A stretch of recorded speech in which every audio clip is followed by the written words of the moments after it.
You have probably tried to make something move today that was not ready to move.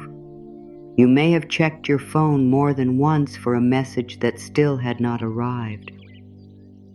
You may have opened the same conversation and read the last few lines again, searching for some hidden meaning you missed the first time. You may have wondered whether you should send one more message, explain yourself differently, soften what you said, clarify what you meant, make yourself easier to understand, or do something, anything that might change the energy of what is happening. There may be another part of your life that has taken on this same feeling. A decision that has not been made. An answer that has not come. A relationship that seems to be standing somewhere between closeness and distance. A plan that should have moved forward by now. A conversation you keep having in your mind because the real one did not give you the relief you hoped for. A person whose silence has become louder than their words. An opportunity you keep checking on because you cannot tell whether it is still coming toward you or quietly moving away. You tell yourself you are only being responsible. You tell yourself you are staying aware. You tell yourself that if you think about it long enough, carefully enough, intelligently enough, you may finally discover the right move. There has to be something you have not tried yet. There has to be another way to phrase it. There has to be one detail you can correct, one more effort, one more explanation, one more sign, one more attempt to make uncertainty become an answer. The exhausting part is not always what is happening outside you. Sometimes the exhausting part is how many invisible jobs you have assigned yourself because of it. Reading the room, predicting reactions, preparing for disappointment, making plans for every possible outcome, trying to decide what another person is thinking before they have told you, watching small changes in tone, wondering whether you have done enough, wondering whether you have done too much, going back through your own behavior like someone reviewing evidence. Was I too open? Was I too quiet? Was I too available? Did I wait too long? Did I answer too quickly? Should I have said less? Should I have shown more? Was I too hopeful? Did they misunderstand me? Did I misunderstand everything? Your mind can turn uncertainty into a full-time occupation. Even when your hands are doing something ordinary, another part of you may still be trying to solve the unanswered thing. You can wash a cup while rehearsing a future conversation. You can sit beside someone you care about while mentally checking a problem somewhere else. You can answer an email while thinking about the answer you wish someone would send you. You can smile and say, "I'm fine," while your inner world is moving furniture around all day trying to create a place where certainty might finally sit down. A hand can offer warmth without burning itself to prove devotion. This is where the candle becomes more than an image. Look at how naturally a flame teaches the difference. If you hold a candle outdoors, you do not scream at the flame because the air moves. You shelter it where you can. You turn your body slightly. You place your palm near enough to protect it. You respond to what is real. That is care. But imagine closing both hands tightly around the flame because you are terrified that anything might touch it. The very effort to guarantee its safety would begin interfering with what keeps it alive. The flame needs oxygen. It needs space. It needs a living relationship with the air around it. Protection honors what the flame is. Control demands that the flame obey your fear. That difference appears everywhere in your life. Protection says, I can set a boundary. Control says, I need to make sure no one ever disapproves of my boundary. Protection says, I can prepare for this conversation. Control says, I need to predict every sentence before it happens. Protection says, I can ask for clarity. Control says, I cannot settle until the answer is exactly what I hoped. Protection says, I can make a financial plan. Control says, if I worry about every possibility, nothing unexpected can happen. Protection says, I can care about this person. Control says, I need to manage their feelings so they do not pull away. Protection has edges. Control has no natural stopping point. Protection responds to reality. Control keeps responding to imagined futures. Protection can rest after action. Control keeps searching for the next threat. If you have lived this way for a long time, opening your hands can feel irresponsible. You might hear an inner voice saying, if I stop worrying, I will miss something. And if I stop checking, I will lose my chance. If I stop explaining, they will misunderstand me. If I stop holding everything together, everything may fall apart. If I stop thinking about the problem, I am pretending it does not exist. If I stop pushing, I am giving up. This is the fear beneath many attempts at surrender. Not laziness, not weakness. Fear that releasing pressure means abandoning responsibility. So let us make this clear. You are not learning to stop caring. You are learning where care ends and coercion begins. You are not becoming passive. You are becoming more precise. You are not surrendering your voice. You are learning when your voice has already spoken. You are not giving away your power.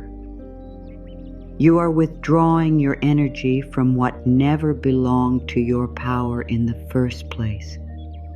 There is strength in knowing the difference. Think of your hands around the candle. There are things you can do. You can choose where you stand. You can shield the flame from an obvious gust. You can move away from something that is repeatedly extinguishing your light. You can replace the candle if the wax has nearly disappeared. You can ask someone trustworthy to help you carry what is heavy. You can recognize when you are too tired to keep pretending everything is manageable alone. These choices matter, but you cannot order the flame to freeze in one shape. You cannot command the air never to move. You cannot guarantee that every room will welcome your light. You cannot make another pair of hands receive what they refuse to hold. You cannot control every condition while remaining alive inside your own life. There is no shame in that. Limits are not evidence of inadequacy. They are part of being human. Somewhere, You may have learned that being powerful meant being able to influence every outcome. A different kind of power begins when you stop measuring yourself by that impossible standard. Power can look like knowing what belongs in your hands. Power can look like releasing what does not. Power can look like keeping your warmth even when another person is cold. Power can look like telling the truth without forcing someone to understand it. Power can look like choosing a direction without demanding a guarantee. Power can look like protecting your energy without needing anyone to approve. Power can look like letting silence remain silence instead of filling it with a story about your worth.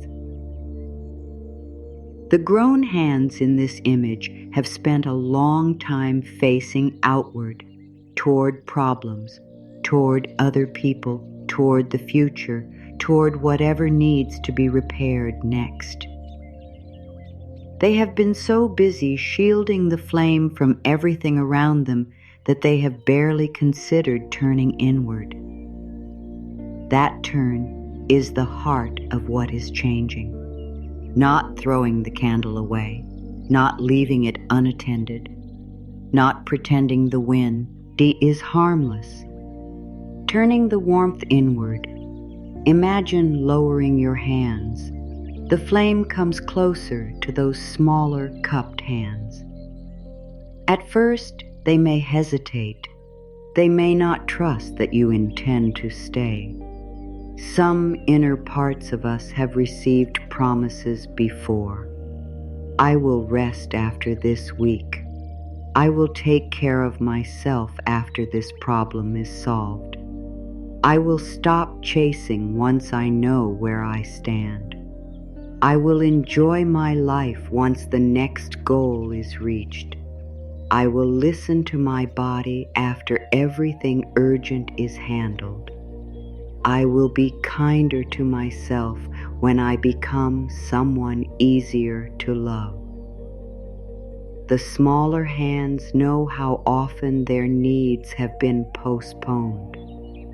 Not because you are cruel, because you were busy surviving, busy achieving, busy managing, busy proving, busy keeping the visible life functioning. You may have become highly skilled at giving warmth away. You know how to comfort a friend. You know how to reassure someone you love. You know how to tell another person they are doing their best. You know how to forgive someone for being tired. You know how to understand why another person is scared. You know how to make room for someone else's complicated feelings. You may even be the person people call when they do not know what to do. Then you make a mistake, and the voice you use with yourself becomes completely different. Why did you do that? You should have known. You are ruining this. You are behind. You are too much. You are not doing enough. Fix it. Hurry. Make it right. Do not let anyone see. The candle is still in your hands. The warmth is real. You have simply learned to direct most of it outward. What would change if some of that warmth finally reached the person inside you who has been trying hardest? Not praise, not empty reassurance. Warmth, a steadier message. I see how hard you have been working. I see why you want this answer. I see why uncertainty frightens you. I see why you tried to make the outcome move. You do not need to prove your fear is unreasonable before I care for you. That is the transfer. The flame does not become weaker because it lights something inward. One candle can share its flame without becoming less itself. That is one of the quiet truths inside this image. Care is not reduced when it is shared inward. Love is not wasted when it includes you. Compassion does not become selfish when some of it reaches your own hands. The more unfamiliar self-kindness feels, the more important this may be. You may resist it because you are afraid kindness will make you complacent. Some people learned motivation through criticism. They believe pressure is what keeps them productive. They fear that if they stop attacking themselves, standards will disappear. Yet think carefully about the difference between a flame and a fire alarm. An alarm can create action quickly. It can wake you, it can send you running, and it can be useful when danger is real. But a person cannot live with an alarm ringing all day. Eventually, the nervous system stops distinguishing emergency from ordinary life. Many people have used internal alarm as motivation for years. You are behind. You are failing. You are losing them.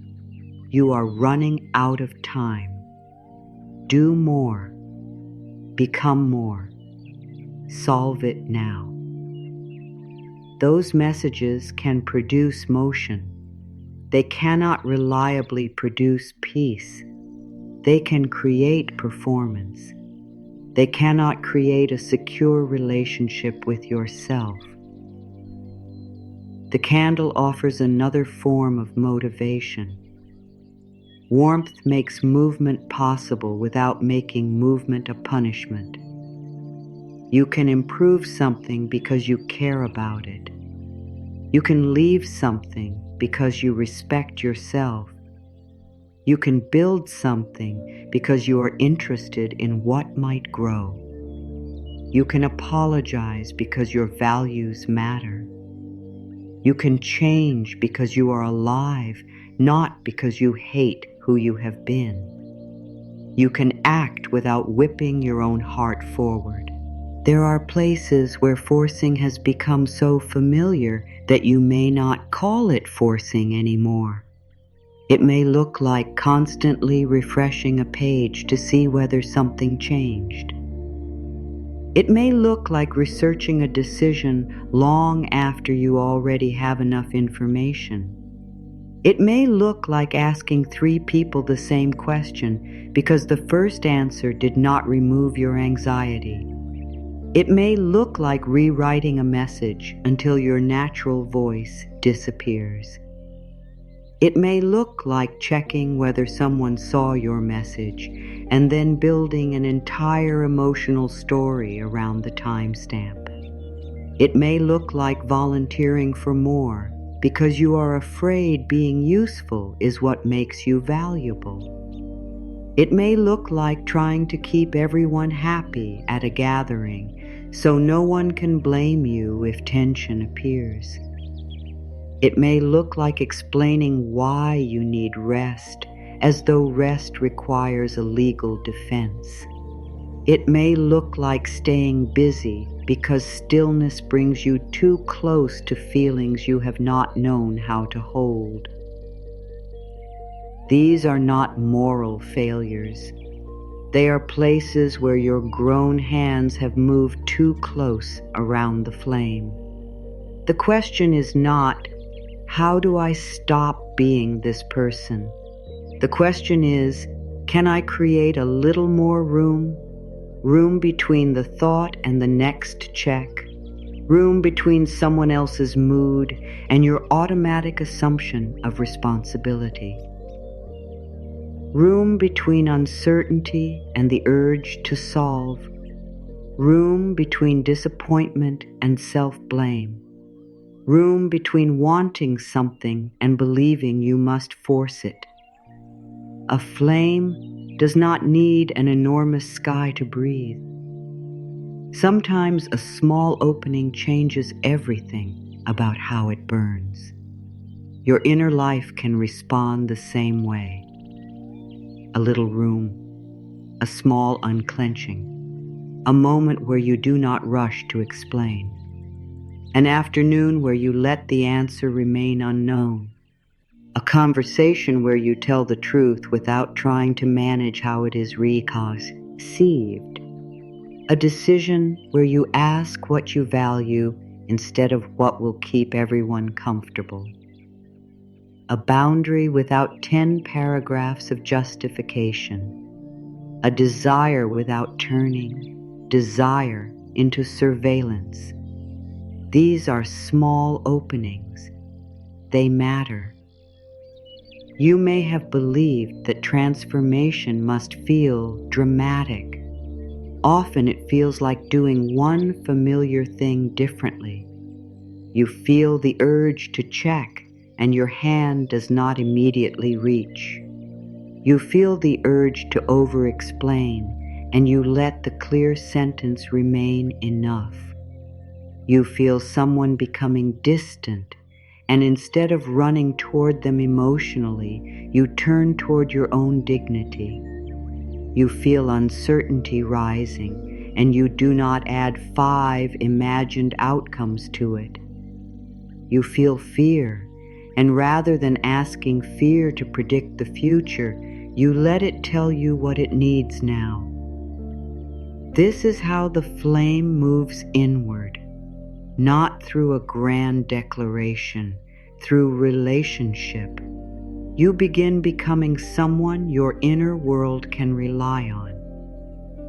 If you are disappointed, I will not turn disappointment into a verdict about your worth. If someone misunderstands you, I will not force you to become smaller to earn their approval.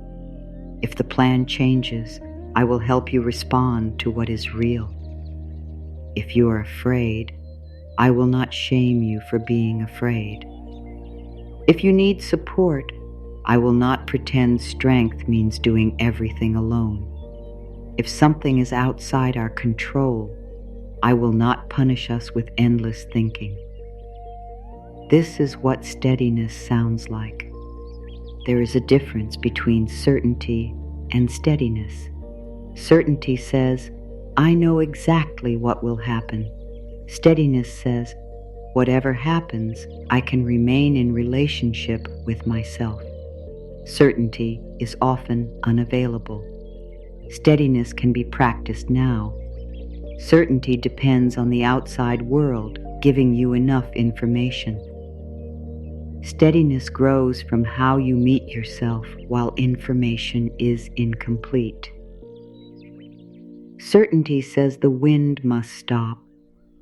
Steadiness knows how to cup the flame without closing the fist. This does not mean every outcome becomes easy. Some endings hurt. Some answers disappoint. Some people do not choose us in the ways we hoped. Some opportunities pass. Some plans change despite sincere effort. Some seasons demand more courage than we expected to need. Self-trust does not promise that pain disappears.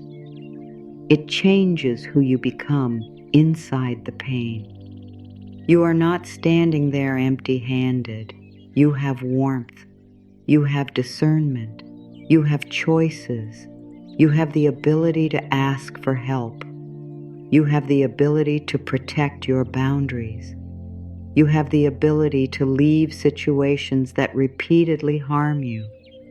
You have the ability to grieve what does not work without turning grief into proof that you failed. You have the ability to begin from where you actually are. This is why loosening your grip is different from pretending you have no preferences. You can want something strongly. You can hope. You can prepare. You can care. You can take meaningful action. Then you can stop using force as proof that the desire matters. Love does not become more sincere because it exhausts you. Ambition does not become more worthy because it consumes your peace. Care does not become deeper because you monitor it constantly. A flame is not more alive because your hands ache from protecting it. Some of your exhaustion may come from confusing strain with devotion. You may have thought, if I am not worrying about this, I do not care enough. If I am not trying to repair this relationship every day, I am giving up. If I am not thinking about the future, I am irresponsible. If I am not doing everything possible, I do not deserve the result. There is another way. Do what belongs to your hands. Then open them enough to remain alive. This is the lesson the candle keeps returning to. Your hands matter. Their openness matters too. A closed fist cannot receive anything. It cannot easily offer warmth. It cannot feel the texture of what is already present. It is organized around defense. There are times when defense is necessary. There are also times when the body continues defending long after the immediate danger has passed. You may know this feeling at the end of an ordinary day. Nothing catastrophic happened, yet you feel as though you have been holding something heavy for hours. Your jaw is tight, your shoulders have crept upward, your fingers are restless, your stomach feels contracted. Your mind is looking for the next thing. You sit down, but some part of you remains standing guard. That guard deserves respect. It also deserves relief. You do not have to destroy the guard. You can teach it that not every uncertainty is a fire. Not every delay is rejection. Not every closed door is a judgment. Not every difficult emotion is an instruction. Not every silence needs interpretation. Not every problem needs to be solved in the hour it appears. Not every relationship can be secured through more effort. There is intelligence in discernment. The flame helps you ask what requires protection and what requires space. Some things require protection. Your physical safety, your dignity, your health, your time, your financial boundaries, your emotional limits, your right to say no, your need for trustworthy information, your freedom to leave what repeatedly violates your well-being. Protect those. Let your hands be strong there. Other things require space. Another person's decision, the timing of an answer, a future you cannot completely predict, the natural consequence of telling the truth, the discomfort someone may feel when you stop overgiving, the silence after you have said what needed saying, the period after you plant effort and before you know what becomes of it. Give those things room. This is not neglect. It is accurate responsibility. You may discover that much of what you called letting go was really waiting until you felt certain enough to loosen. That can keep you trapped. You say, I will stop thinking about it when I understand. I will stop checking when I know. I will stop controlling when I trust the outcome. I will stop bracing when life proves I am safe. But the deeper sequence often moves the other way. You begin creating small amounts of space before certainty.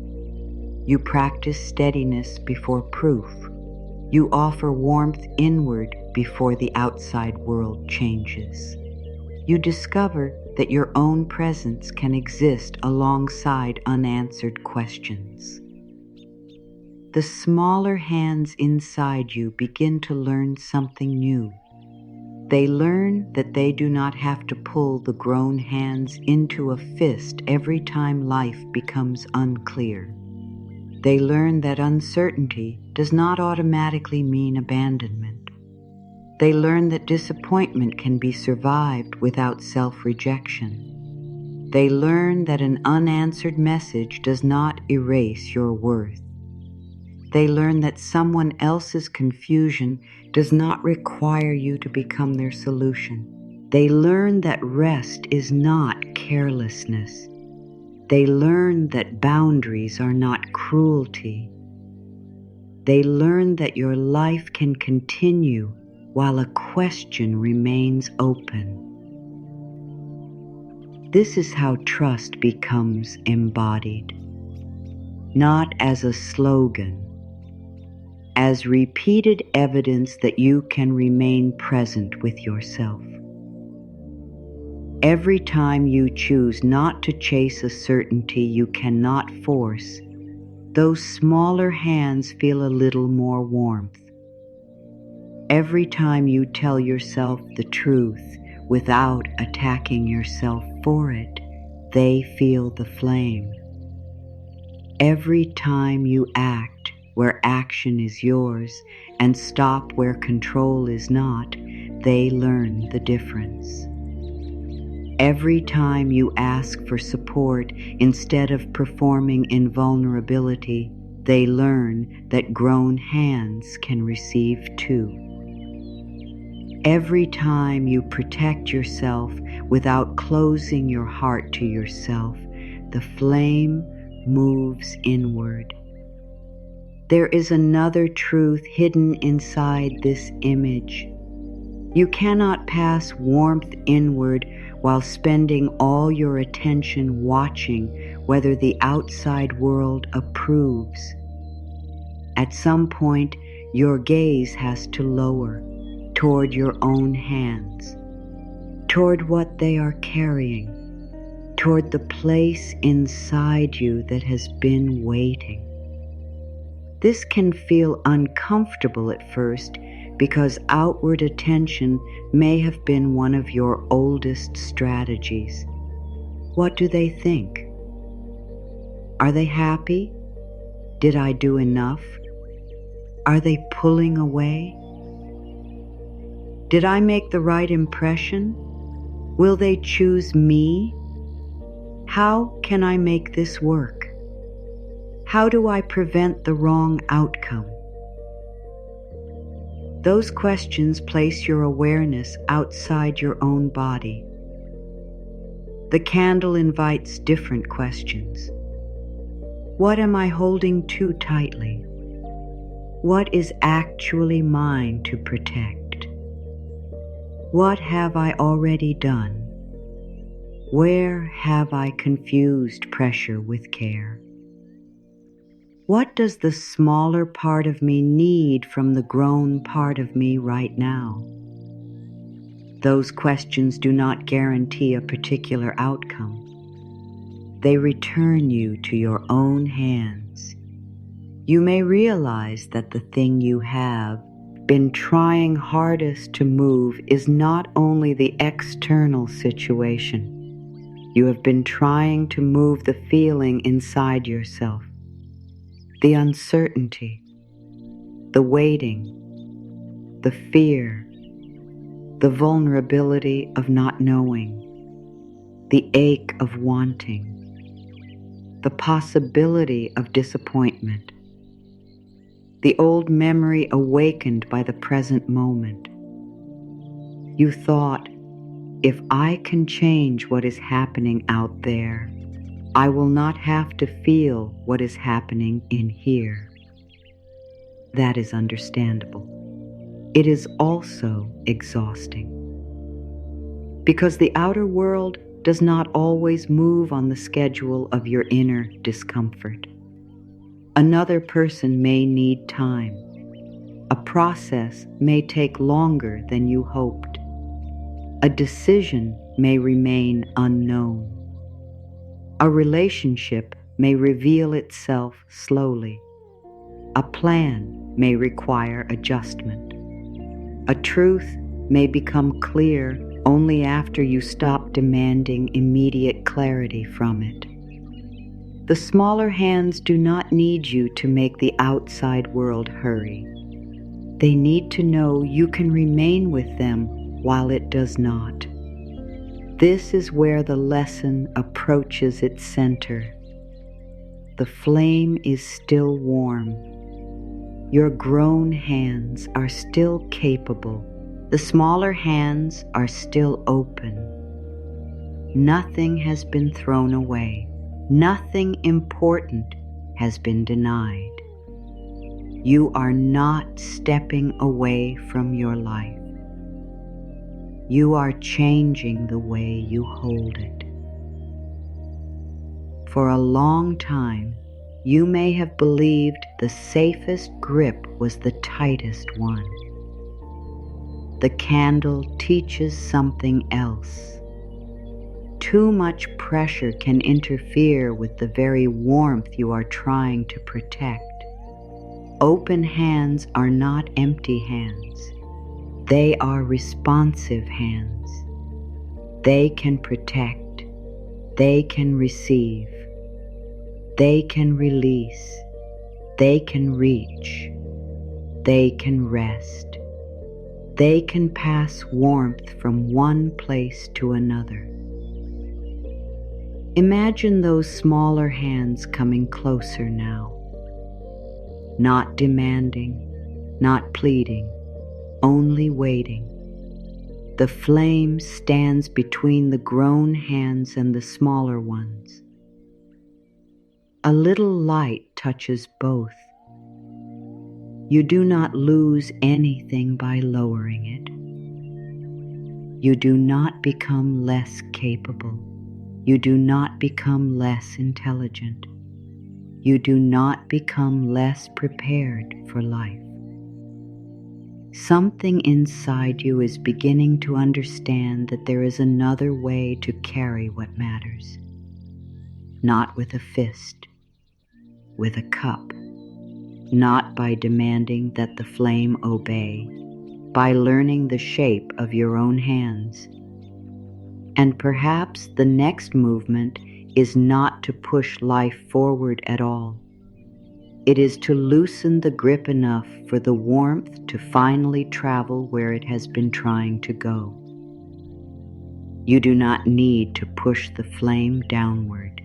You only need to stop holding it so far away from yourself. There is a difference. Forcing still imagines that everything valuable must be moved through effort. It assumes that if something has not changed yet, more pressure must be applied. More thought, more explanation, more vigilance, more energy. The candle teaches another movement. Lowering, opening, bringing warmth closer. Not abandoning responsibility, not pretending you do not care, not telling yourself that whatever happens is fine when something truly matters to you. Only recognizing that your heart does not need to remain cold until the rest of life cooperates. Imagine your grown hands lowering another inch. The smaller hands can feel the warmth now. They have not even touched the flame. They do not have to. Warmth travels. That matters. Everything healing inside you does not have to arrive as a dramatic breakthrough. Sometimes something changes because the distance becomes smaller. The distance between fear and compassion. The distance between your mistake and your forgiveness. The distance between the part of you that is frightened and the part capable of responding. The distance between what you want and the belief that you cannot be okay until you have it. You may have spent years trying to shorten the distance between yourself and external outcomes. Get closer to the answer, closer to approval, closer to certainty, closer to the relationship you want, closer to the result, closer to the version of life that finally lets you relax. There is another distance worth shortening, the distance between you and you. That may be where the real movement begins. You have tried to move conversations. You have tried to move people. You have tried to move timelines. You have tried to move opportunities. You have tried to move the future toward you faster than it was arriving. Underneath all of that, you may have been trying to move one feeling away: uncertainty. That is the thing the grown hands have been gripping against. Not only an unanswered message, not only a delayed decision, not only a relationship, not only a plan. The deeper discomfort has often been the sensation of not knowing. The old mind says uncertainty must be removed before you can rest. So it searches. It checks. It imagines. It rehearses. It predicts. It negotiates. It tries to create information where information does not yet exist. This is why an uncertain hour can exhaust you more than a busy one. The body is doing one thing. The mind is running 10 simulations. If this happens, I will say this. If they do that, I will do this. If nothing happens, then what? If I wait, will I lose something? If I speak, will I ruin it? If I stop trying, will life think I no longer want it? You cannot solve uncertainty by creating more imaginary certainty. You can only build a different relationship with not knowing. That relationship begins in your own hands. There is a sentence for this moment, not a command, not a magical formula, not a promise that the outside world must rearrange itself. A sentence that describes a new way of holding yourself. I loosen my grip and I let the light move through me. Let those words arrive slowly. I loosen my grip and I let the light move through me. The difficult word may be loosen. Some part of you may hear loosen and translate it as lose. If I loosen, I will lose control. If I loosen, I will lose my chance. If I loosen, I will lose my standards. If I loosen, I will become careless. If I loosen, I will be unprepared. If I loosen, someone will take advantage of me. If I loosen, everything I worked for may slip away. That fear deserves to be answered accurately. Loosening is not dropping. A cupped hand is open, but it is not absent. It still protects. It still responds. It still holds. It simply stops squeezing what does not need to be squeezed. You can loosen your grip and keep your boundary. You can loosen your grip and send the necessary email. You can loosen your grip and attend the appointment. You can loosen your grip and make the plan. You can loosen your grip and tell someone no.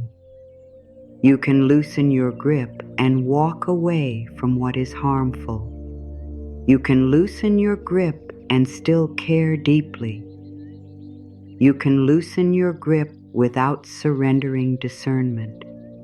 The open hand is not weak. It is available to feel, available to receive information, available to change direction, available to protect what truly belongs there, available to release what has become painful to carry. Say it again, more gently. I loosen my grip and I let the light move through me. This time, do not use the sentence against yourself. Do not turn it into another standard. Do not ask whether you believe it enough. Do not evaluate whether you are doing it correctly. Let it be a description of willingness rather than a demand for perfection. Your fingers can loosen gradually. Your mind can learn slowly. Your body does not need to erase years of vigilance in one afternoon. Some patterns soften because they finally stop being punished. The part of you that has been gripping may be tired. It may not need discipline. It may need permission to discover that someone else is here now. You, the grown you, the one who can ask questions, the one who can seek support, the one who can leave, the one who can speak, the one who can choose, the one who can recognize the difference between an old fear and a present fact, the one who can say, I understand why you are holding so tightly, but we do not need to crush the flame to keep it safe. That is a different kind of authority, not domination, steadiness. The younger part of you does not need an all-powerful adult who can guarantee every outcome. Such an adult does not exist. It needs an honest one who can say, I do not know what will happen, but I will respond to what is real.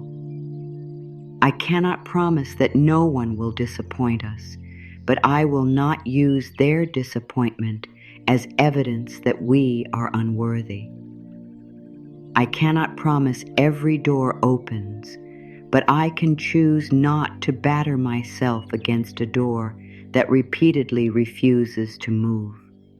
I cannot promise we never feel grief, but I can meet grief without turning it into shame. I cannot promise perfect safety everywhere, but I can take safety seriously and ask for help when we need it. I cannot promise certainty. I can offer presence. That is warmth. And warmth is different from prediction. Prediction tries to get ahead of life. Warmth meets life where it is. Prediction asks, what will happen? Warmth asks, what do I need in order to remain connected to myself while I find out? Prediction can be useful when based on real information. But when prediction becomes an attempt to eliminate every unknown, it becomes another fist. You are allowed to use your intelligence without making your intelligence responsible for preventing every painful possibility. You are allowed to plan without living inside the plan. You are allowed to prepare without rehearsing catastrophe. You are allowed to hope without demanding proof every hour. You are allowed to care without making yourself the manager of another person's freedom.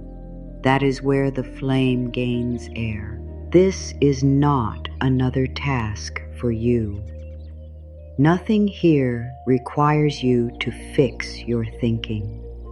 Nothing here requires you to become perfectly calm. You do not need to prove that you know how to let go.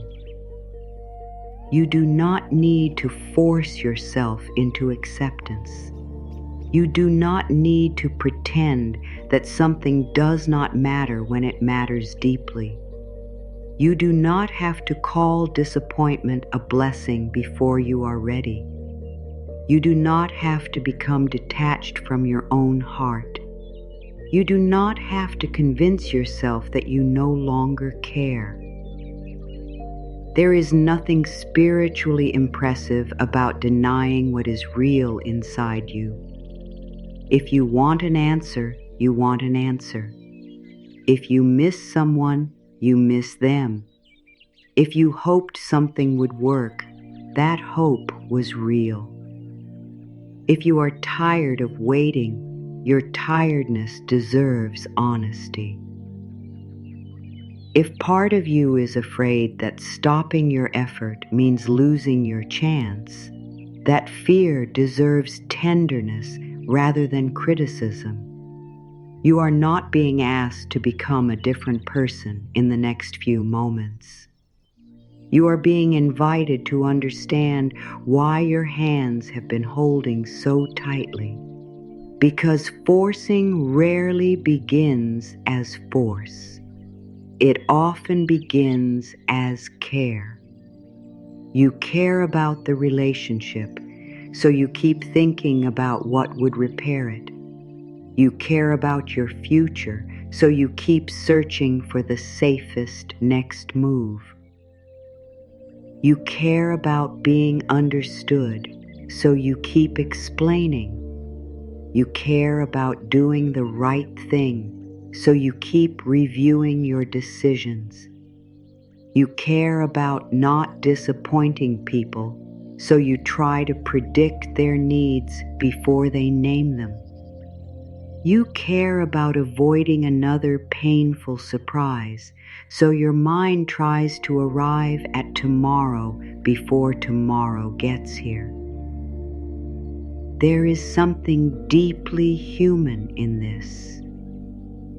The mind does not usually say, "I would like to exhaust you today." It says, "Let me protect you.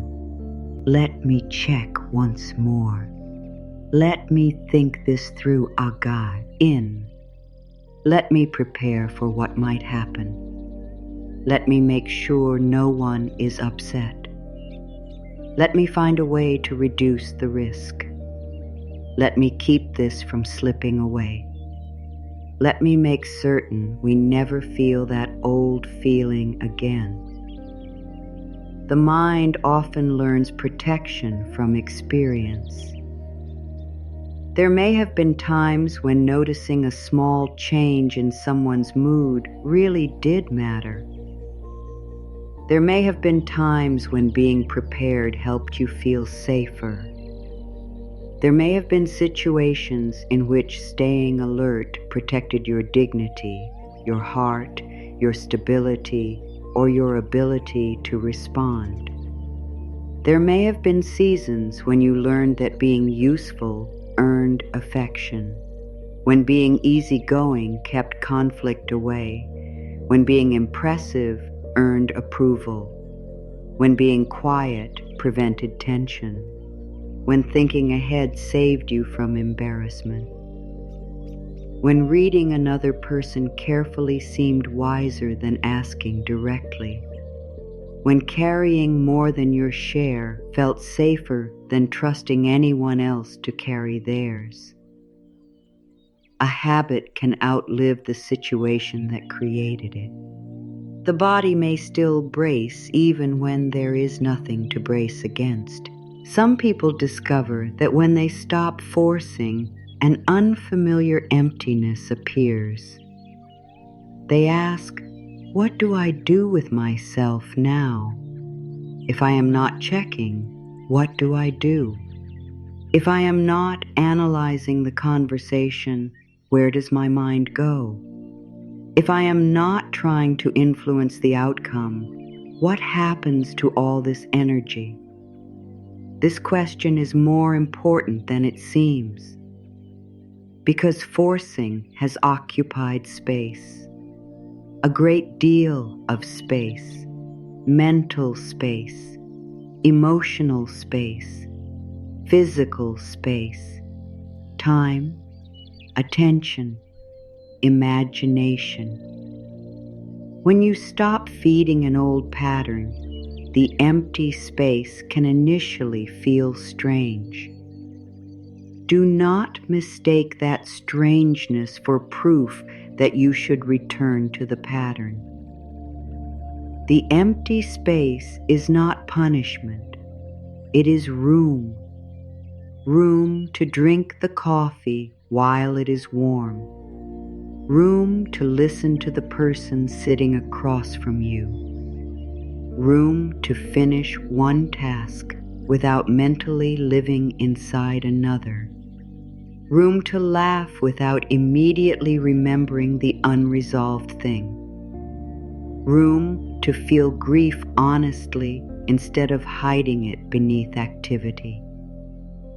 Room to discover what you enjoy when you are not waiting for someone else's response. Room to hear your own preference. Room to realize you are tired. Room to realize you are angry. Room to realize you have been trying to earn something that cannot be earned through self-erasure. Room to remember that a life is happening here too.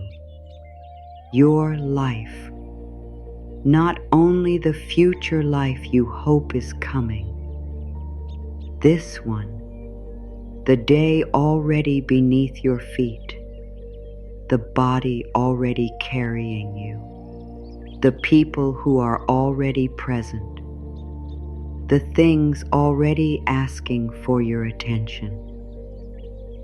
The smaller hands already open. When the old impulse returns, you may still reach toward the phone. You may still want to explain. You may still want reassurance immediately. You may still imagine that one more effort could settle everything.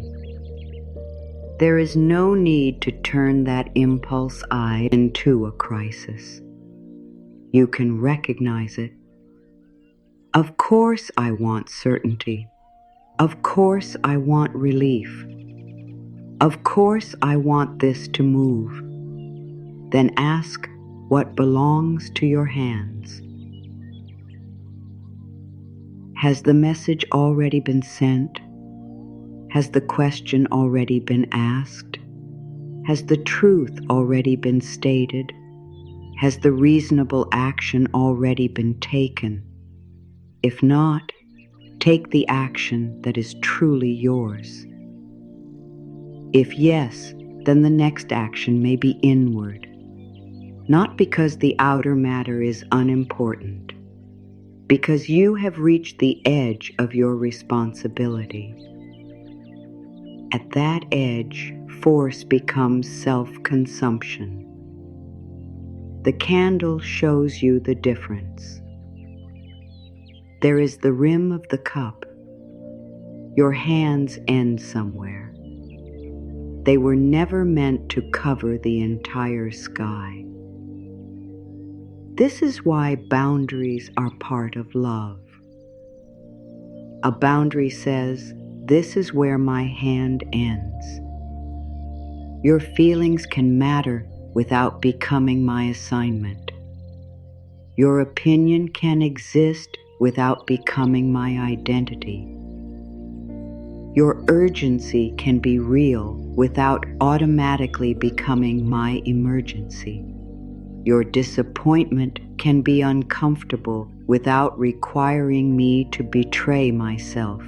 Your choices can affect me without becoming mine to control. This is not coldness, it is shape. A flame needs shape around it. A candle has edges. Wax contains the wick. The cup of your hands creates protection precisely because it has form. Love without any boundary can become depletion. Care without shape can become resentment. Giving without awareness can become disappearance. You do not need to become harder. You may need to become clearer. Clarity can be warm. A clear no can be warm. A clear ending can be warm. A clear request can be warm. Warmth does not require access.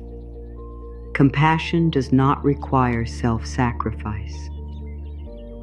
Peace does not require you to remain where you are repeatedly harmed.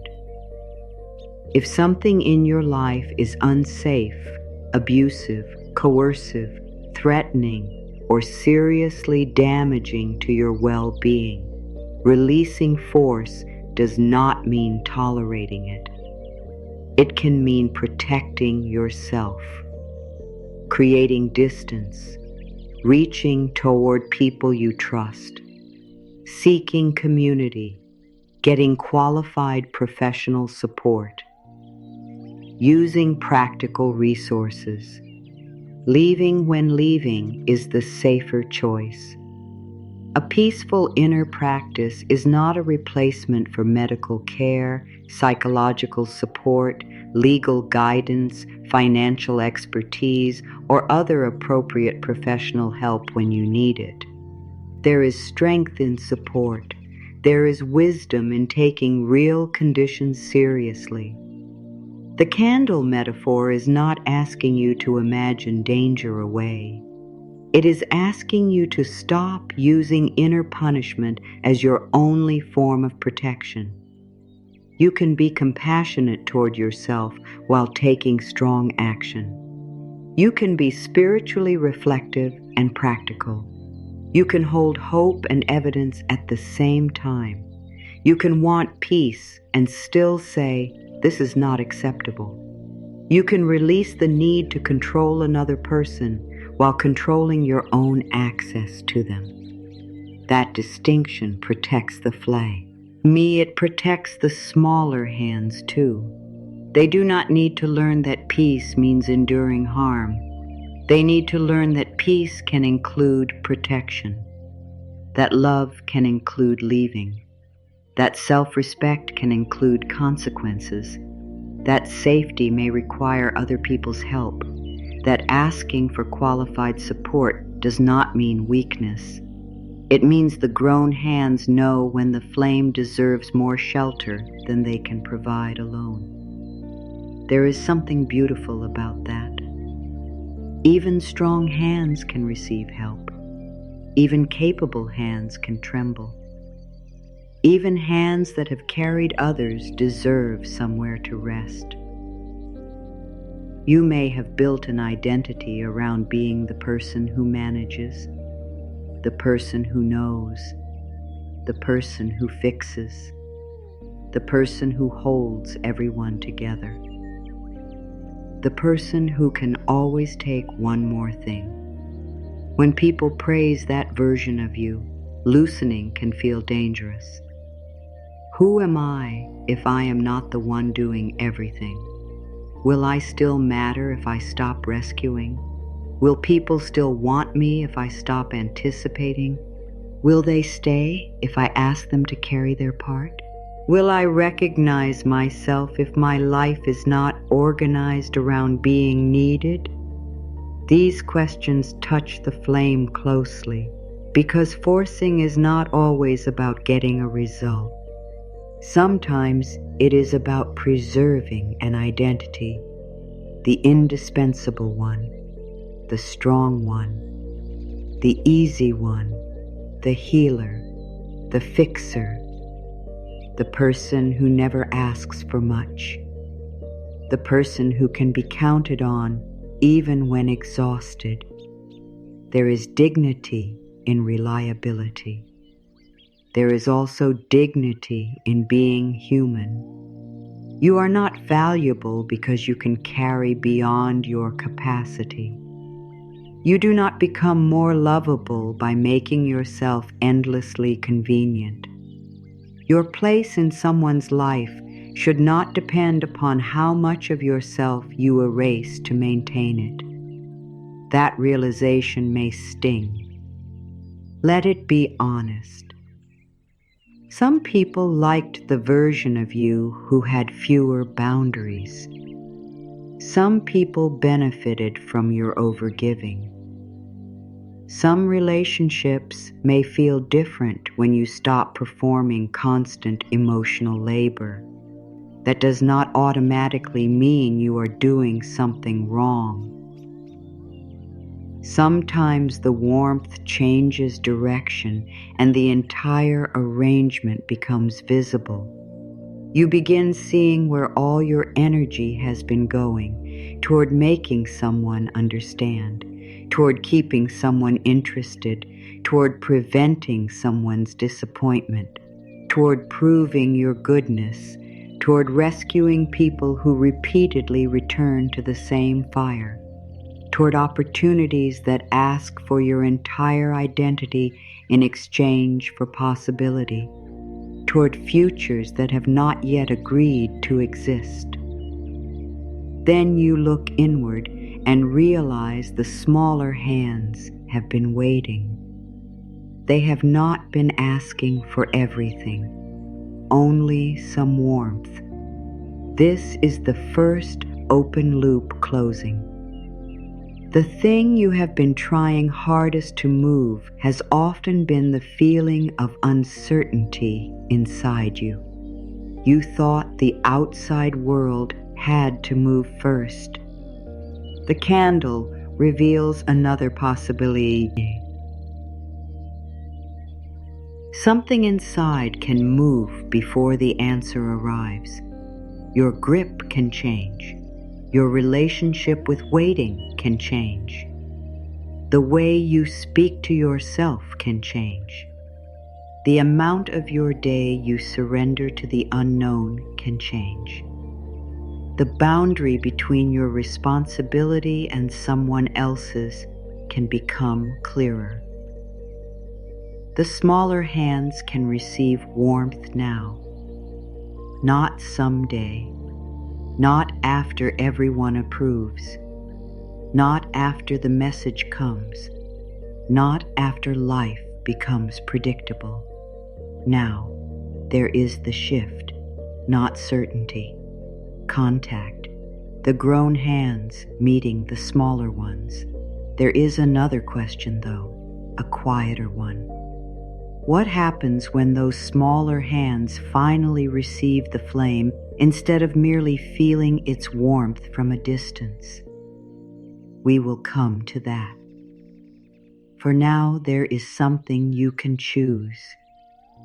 A word, not a whole story, not an explanation, not a confession you owe anyone. One word for what your hands are tired of gripping. Control, approval, waiting, fear, perfection, proving, chasing, guilt, pressure, an old conversation. A name does not need to become dramatic to become useful. Naming can help you see what you have been carrying. If it feels right, place your word in the comments, only the word. Let it stand there without explanation, not as a promise to become perfect, not as a public performance, as a small recognition. This is what I am ready to hold differently. Then leave it there. You do not need to make the word disappear. You do not need to conquer it. Your task is not to become someone who never grips again. Your task is to recognize when the hand has closed. Then remember that it can open. The core sentence returns here. I loosen my grip and I let the light move through me. Say it again, more gently. I loosen my grip and I let the light move through me. If your mind says, I do not believe that yet, do not fight it. Belief is not required. Use a smaller doorway. If you cannot believe it yet, say only, I am willing to loosen what no longer needs my grip. Willingness is enough for this moment, not certainty, not mastery, not perfect trust, willingness. Some part of you may still say, what if I loosen and nothing changes? That is an honest question. The answer matters. You are not loosening in order to manipulate life into rewarding you. That would be another form of force. You are loosening because your well-being matters even before the outcome changes. You are loosening because constant pressure has a cost. You are loosening because your body deserves moments that are not organized around prediction. You are loosening because your worth should not depend upon another person's next move.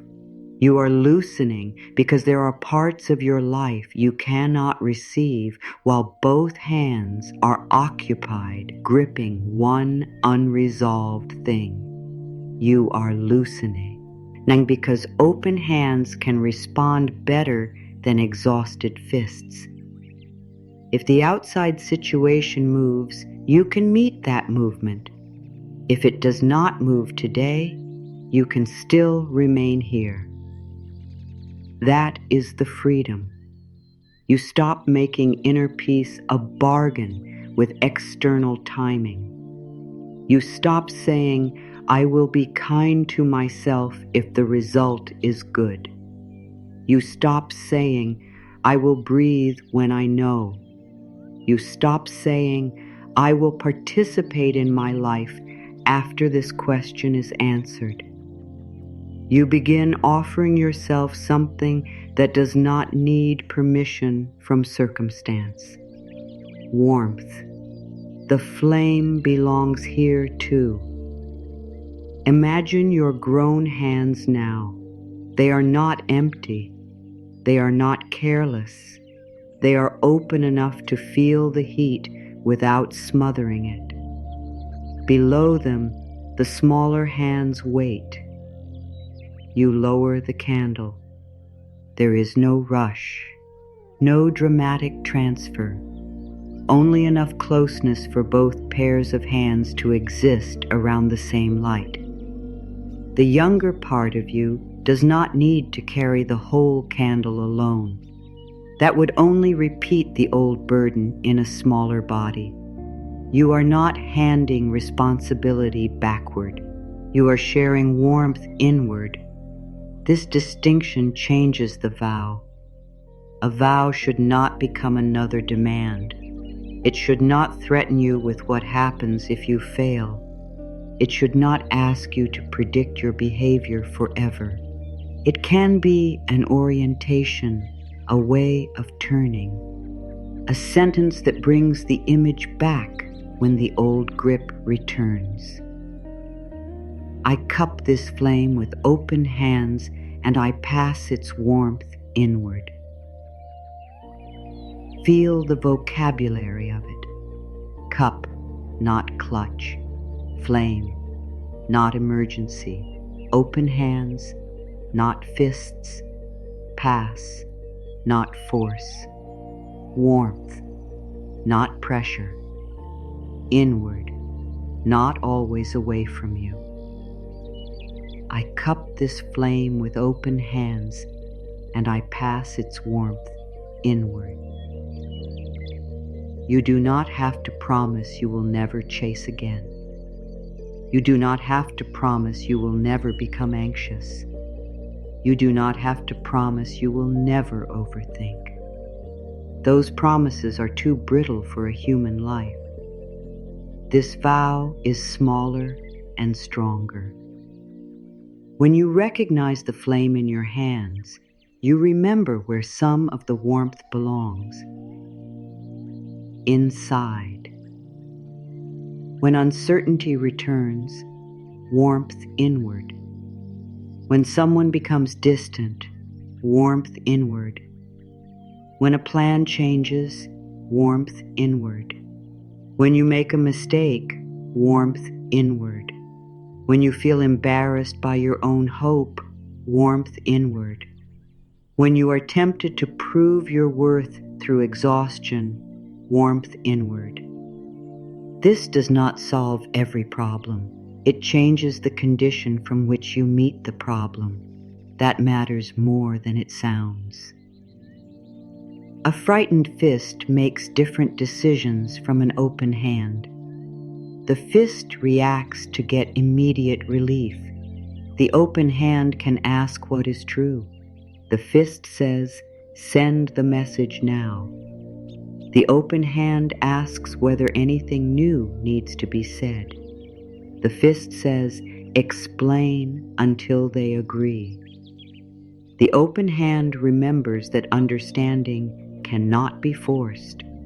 The fist says, "Say yes so no one is disappointed." The open hand asks whether the yes would become resentment tomorrow. The fist says, "Work harder so no one can question your value."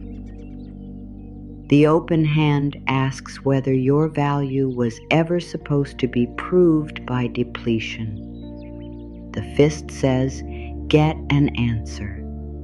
The open hand says, "Respond to the answer when it exists." This is not a small shift. It changes the direction of your energy. For years, your energy may have gone outward whenever fear appeared. Something feels uncertain. Reach outward. Someone feels distant. Reach outward. You feel insecure. Reach outward. A plan changes. Reach outward. Do more. Ask more. Explain more. Control more. The candle creates another path. Fear appears. Warmth inward. Uncertainty appears. Warmth inward. You feel the old urge to prove. Warmth inward. Then act from there. That order matters, not because inner warmth guarantees a better outcome, because it gives you a better chance of recognizing what action is truly yours. The smaller hands are beginning to learn this. They are learning that grown hands do not only work, they comfort, they protect, they set limits, they reach for support, they open, they release. They hold warmth close enough to share. And soon the question will no longer be whether the smaller hands are ready for the flame. The question will be what they do when they realize the light was never being kept from them. It was being carried for them all along. That light was never being kept from them. And when the smaller hands begin to understand this, something subtle changes in the way the whole inner scene feels. They do not grab. They do not demand. They do not insist that the grown hands disappear so they can prove they are strong. They remain cupped, receptive, present. The flame reaches them without anyone losing it. That is what the vow is beginning to mean. I cup this flame with open hands, and I pass its warmth inward. Not once as a dramatic declaration, as a way of living, a way of meeting the moment when your mind starts racing toward an outcome you cannot command. A way of remembering yourself when another person's uncertainty begins becoming your emergency. A way of returning some warmth to your own body before you decide what must happen next. You can think of this vow as a new shape for your hands. The old shape was gripping, holding tighter whenever life became unclear, trying to secure the answer before the answer existed, trying to secure love before love had spoken for itself, trying to secure belonging by becoming endlessly useful, trying to secure peace by controlling every source of discomfort. The new shape is different. It has strength without strain. It has contact without captivity. It has care without possession. It has warmth without self-erase. Your hands still matter. Your judgment still matters. Your decisions still matter. Your effort still matters. The difference is that effort no longer has to become punishment. You do not need to exhaust yourself to prove sincerity. You do not need to suffer continuously to prove that something matters. You do not need to worry every hour to prove that you are responsible. You do not need to chase every possibility to prove that you deserve an answer. There is a kind of devotion that keeps adding pressure because it is afraid anything less will look like indifference. And there is a quieter devotion that says, I care deeply enough not to destroy myself while I care. That is the devotion you are learning. If the phone is quiet, your hands can remain open. If a decision takes time, your hands can remain open. If someone does not know what they want, your hands can remain open. If you do know what you want, your hands can remain open. If the next step is clear, you can take it. If the next step belongs to someone else, you can stop inventing one for them. This is how the vow begins, entering the day. Not as something separate from ordinary life, inside ordinary life. While you are standing at the sink, while you are sitting in traffic, while you are answering a message, while you are preparing food, while you are walking into a meeting, while you are lying on the sofa wondering whether you should check one more time. The old grip rarely announces itself with a large sign. It enters through little contractions. The forehead tightens, the jaw presses, the shoulders rise, the chest becomes shallow, the fingers reach automatically, the stomach pulls inward, the back becomes rigid, the whole posture starts preparing for a future that has not arrived. This is where the candle can come with you. You do not need to close your eyes. You do not need to leave the room. You do not need to create a special atmosphere.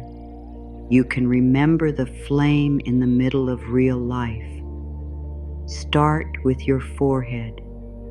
It has done so much calculating, so much trying to see around corners, so much attempting to predict what another person will do, so much reviewing, so much arranging, so much creating answers for questions no one has asked yet. Let the forehead know it does not have to solve the entire day from this moment. It can soften its job, not abandon intelligence, not stop thinking, only stop treating every unknown as something thought must conquer. There are questions that become clearer through reflection. There are questions that become distorted when you force an answer too soon. Your forehead does not need to hold tomorrow inside it. Bring the warmth there. Not heat. Warmth. The kind that says you have thought enough for this moment. Then the eyes. How much have they searched? Screens, faces, messages, expressions. Small changes, signs of approval, signs of rejection, evidence that things are going well, evidence that something has changed. The eyes can become scouts for an anxious mind. They look outward for permission to settle inward. Let them rest in what is actually here. The room, the page, the person in front of you, the work in your hands, the road beneath your feet. You do not have to scan every horizon. There is life close enough to see now. Let the warmth touch the space behind the eyes. Let them stop searching for certainty that is not available yet. Now, the jaw. So many unspoken sentences can live there.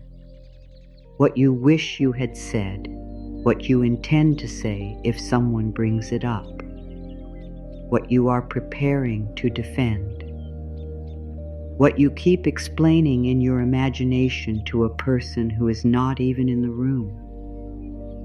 The jaw can become a storage place for unfinished conversations. It can hold every answer you never got to give, every defense you never got to make, every truth you are still trying to make someone understand. You are allowed to know what you know without arguing it all day inside yourself. If a conversation needs to happen, you can have it when the time comes. Until then, the jaw does not have to rehearse. Your truth will not disappear because your teeth are no longer holding it in place. Warmth inward. The throat. The place where words wait. The place where yes can get trapped when you mean no. The place where no can become an essay because you are afraid one clear sentence will disappoint someone. The place where requests become apologies, where needs become qualifications, where feelings become carefully edited so no one thinks you are difficult. The throat does not need to become louder. It needs permission to become more honest. You can say what is true without building a courtroom around it. You can ask without begging. You can decline without becoming cruel. You can change your mind. You can say, I need more time. You can say, that does not work for me. You can say, I do not know yet. You can say, this matters to me. You can say nothing when nothing more needs to be said. A clear voice does not force. It offers truth. Then lets truth stand. Warmth inward. The shoulders. They have become experts at carrying invisible assignments.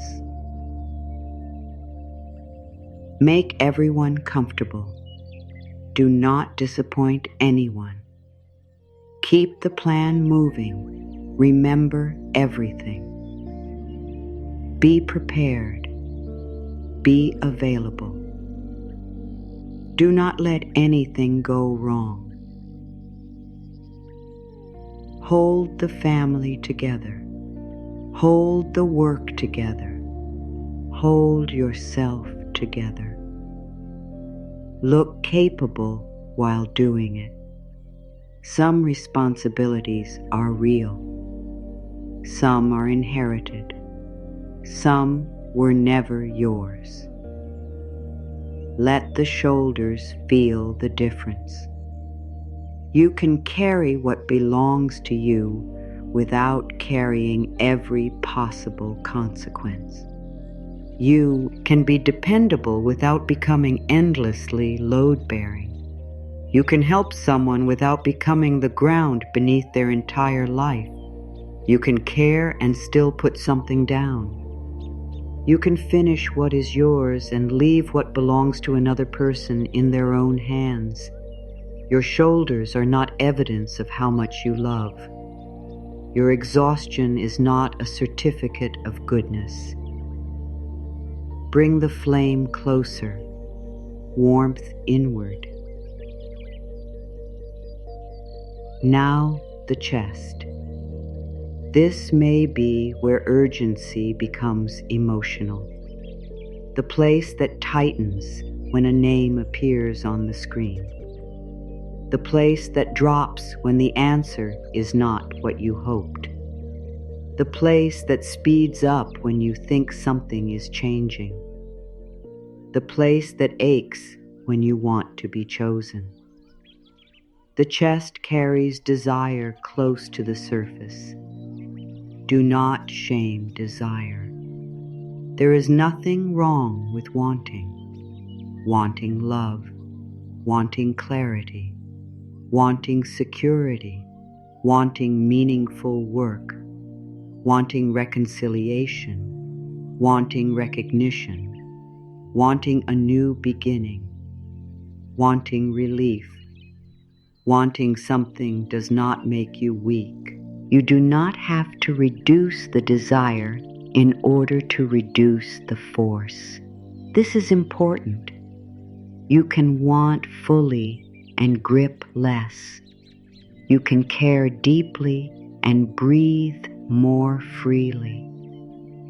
You can hold hope without turning hope into a demand that life obey your schedule. Let the chest understand that it does not need to close to become safe. It can have boundaries and remain warm. It can grieve and remain warm. It can be disappointed and remain warm. It can love and remain warm. It can choose distance and remain warm. It can say enough and remain warm. Your warmth belongs to you before anyone receives it. Let the flame be there. Now the hands. the center of this whole image. Look at what they do when you become uncertain. Do they reach for the phone? Do they type before you are clear? Do they open the same app? Do they begin working on something that does not need to be done? Do they clean, organize, rearrange, and keep busy because motion feels easier than waiting? Do they grip the steering wheel? Do they tap? Do they pick at the edge of something? Do they hold themselves tightly? These hands have tried to turn anxiety into action. Thank them for trying. Then teach them another shape. Open, not dramatically, not as a performance, enough to remember they are not fists by nature. The palm exists too. The fingers can curve without clenching. The hands can rest without becoming useless. They can hold a cup, turn a page, prepare food, touch something real, do work that genuinely needs doing, reach towards someone trustworthy, write a clear sentence, close the screen, set the phone down, choose not to send what was written from panic, take action when action is true, stop when action has become chasing. These hands can learn that distinction. I cup this flame with open hands, and I pass its warmth inward. Let that vow live here, not as pressure, as memory. The stomach. So often it knows before the mind admits anything. The knot when you are about to overcommit.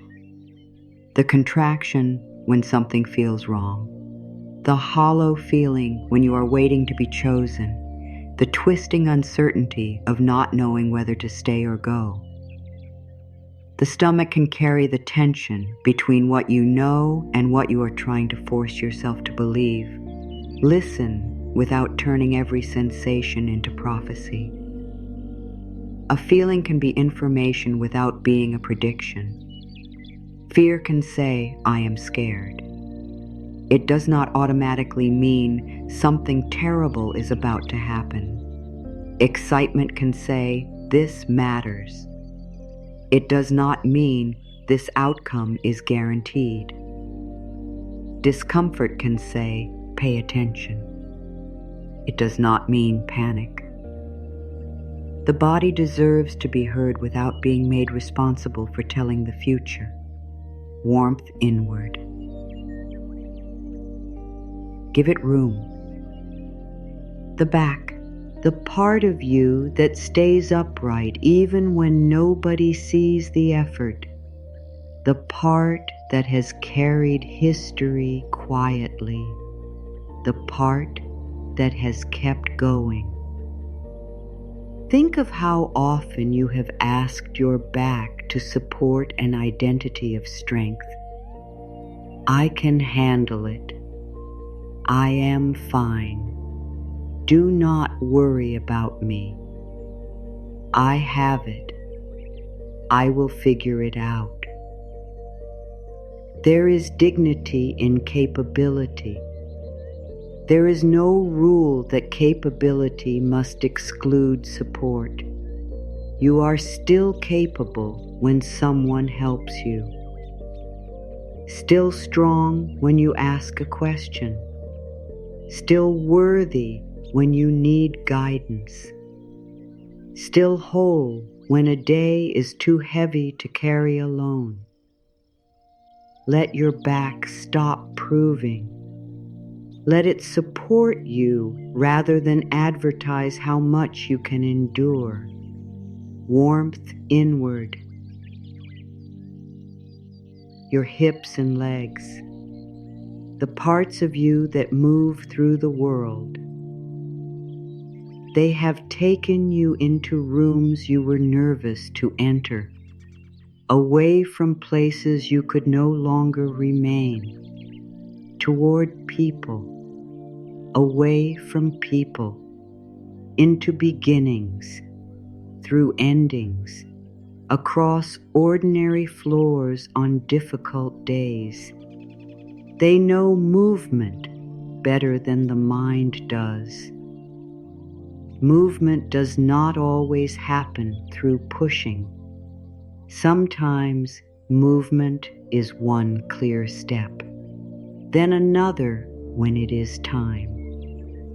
Your legs do not need the entire map to carry you through the next few feet. What if your life can be met this way? Not by mentally walking every road before choosing one, by standing where you are, knowing what is true here, taking the step that belongs to this place, then meeting the next place when you arrive.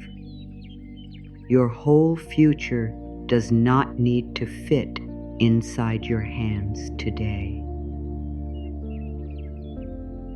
The feet, the part touching the world beneath all your thoughts, they are here.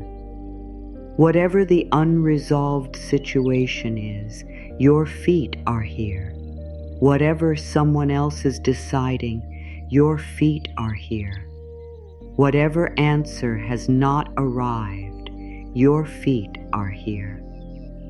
Whatever plan changed, whatever hope remains uncertain, whatever conversation still waits, your life has a ground beneath it now. Return to that fact. You are not floating inside the unanswered question. There is ground. There is a room. There is a day. There is breath moving without your management. There is something under you that does not need to be forced into existence. Let your feet belong to the place where you actually are. This is how you carry the candle into the day. Forehead less responsible for prediction, eyes less responsible for signs, jaw less responsible for defending, throat less responsible for managing reactions, shoulders less responsible for everyone, chest free to want without gripping, hands able to act and stop, stomach heard without being turned into an oracle, back supported, legs taking only the step that exists, feet on the ground that is here. No grand performance, no new identity to maintain, only a gradual change in the way you hold yourself. There will be moments when you forget. The mind may still prepare an argument no one is having. The heart may still expect love to disappear the moment you relax. You can know intellectually that you are not responsible for everything and still feel responsible in your body. You can understand boundaries and still feel guilty after using one. You can believe that what belongs to you does not require constant chasing and still feel nervous when you stop reaching. You can want peace and still mistrust the silence that comes with it. This is where many people become hard on themselves. They notice how much they are overthinking and begin overthinking their overthinking. They realize they have been chasing reassurance and immediately start judging themselves for needing reassurance. They recognize a pattern of control and create a new project called becoming less controlling. Then even surrender becomes something to perform correctly. Even rest becomes another standard. Even healing becomes a deadline. Even peace becomes something you believe you should have mastered by now. Your inner world does not need another manager. It needs understanding. There is a difference between knowing that a pattern no longer serves you and shaming the part of you that learned it. Shame tightens the same grip you are trying to release. Understanding opens the fingers. Consider how often you have tried to control the emotional temperature around you. Someone becomes quieter, and you immediately wonder what changed. A message feels shorter than usual, and your mind begins filling the empty space with explanations. A person says they need time, and your thoughts start searching for the precise action that will shorten that time. Something at work becomes uncertain, and your imagination races ahead to consequences that have not occurred. Plans change, and your nervous system responds as though the change itself contains a hidden verdict about you. You sense distance and begin performing closeness. You sense hesitation and begin offering more. You sense disappointment and start trying to repair what no one has asked you to repair. Sometimes you do not even realize you are doing it. You call it being thoughtful, being prepared, being loving, being mature, being responsible. And sometimes it is those things. There is nothing wrong with effort. There is nothing wrong with clear communication. There is nothing wrong with asking a question, making a plan, following up, protecting something important, or taking action where action is needed. The issue is not action. The issue is the place inside you from which the action comes. One action can come from clarity. The same action can come from panic. One conversation can come from self-respect. The same conversation can come from the terror of being misunderstood. One follow-up can come from practical responsibility. 10 follow-ups can come from the belief that your worth depends upon controlling the response. The phone will light up. A person will become distant. A deadline will change. Someone will say something that touches an old fear. A plan will stall. You will feel the old hands close. That does not erase anything. The hand can open after it closes. The body can learn through return. You are not trying to become a person who is never activated by uncertainty. You are becoming a person who can recognize activation without handing it complete authority. The old reaction says, do something immediately. The newer response says, first find the flame. Where is the warmth? Where are the hands? What belongs to me? What does not? Is there a real action here? Or am I trying to escape a feeling through movement? That question can save you from so much unnecessary exhaustion. Am I acting because something needs doing, or because I cannot bear the feeling of not doing? Sometimes the answer will be clear action. Make the appointment. Send the invoice. Ask the question. Tell the truth. Gather the information. Leave the harmful situation. Call the trusted person. Take care of what is yours.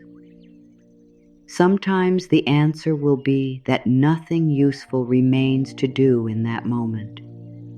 Then let non-action become an act of trust in yourself. Not trust that the universe owes you a particular outcome. Trust that you do not need to injure your peace trying to manufacture one. There are forms of waiting that are not passive. Waiting can include living. Waiting can include preparing where preparation is real. Waiting can include boundaries. Waiting can include changing your mind. Waiting can include deciding that you have waited enough. Waiting can include moving in a direction that does not depend upon the original answer. You do not owe endless patience to anything that keeps you suspended. Open hands are free to choose. 2. That is important. Releasing force does not mean remaining indefinitely available. You are allowed to decide that uncertainty has become information. You are allowed to say, "This arrangement no longer works for me." You are allowed to stop offering access where there is no reciprocity. You are allowed to redirect your energy. You are allowed to close something with kindness. An open hand can wave goodbye. It can close a door. It can sign a new agreement. It can reach toward a different life. It can place the candle somewhere safer. Your softness does not cancel your agency. Your peace does not remove your standards. Your compassion does not require permanent waiting. The candle does not teach passivity. It teaches relationship with force. There is a difference between moving and pushing, between choosing and controlling, between protecting and imprisoning, between holding and clutching, between wanting and demanding, between commitment and self-consumption. These distinctions become clearer with practice. The more you recognize them, the less dramatic release has to become. You may send fewer unnecessary messages. You may explain yourself in fewer sentences. You may stop volunteering for emotional jobs nobody asked you to perform. You may become less interested in convincing people who are committed to misunderstanding. You may hear someone's hesitation without immediately volunteering to solve it. You may let another person experience the consequence of their own choices. You may make room for people to reveal who they are instead of constantly helping them become who you hope they are. That last one is a powerful form of openness. When you stop managing every interaction, people become easier to see. Someone who wants to show up can show up. Someone who avoids responsibility becomes visible. Someone who values your boundary learns how to meet it. Someone who only valued your lack of boundaries may protest. Information arrives when force stops covering it. You begin seeing what is actually moving and what is not, what has life in it, what you have been carrying alone, what responds to care, what survives only through your constant effort. There can be grief in this clarity. let there be grief. Clarity is not always comfortable. It can reveal how much energy you spent trying to keep something alive by yourself. It can reveal that you were doing the emotional work for two people. It can reveal that an opportunity demanded endless proving without meaningful reciprocity. It can reveal that a dream needs a different form. It can reveal that your own fear, not the situation, was asking for most of the extra effort. None of this means your effort was foolish. You did what you knew to do. Now you know something else. You know the flame cannot breathe inside a fist. You know the smaller hands have been waiting. You know warmth does not have to be earned by solving the whole world first. You know your responsibility has edges. You know your day can belong to you even while something remains unresolved. You know movement does not have to be forced to be real. This is where the affirmations begin to become less like statements and more like the natural language of open hands.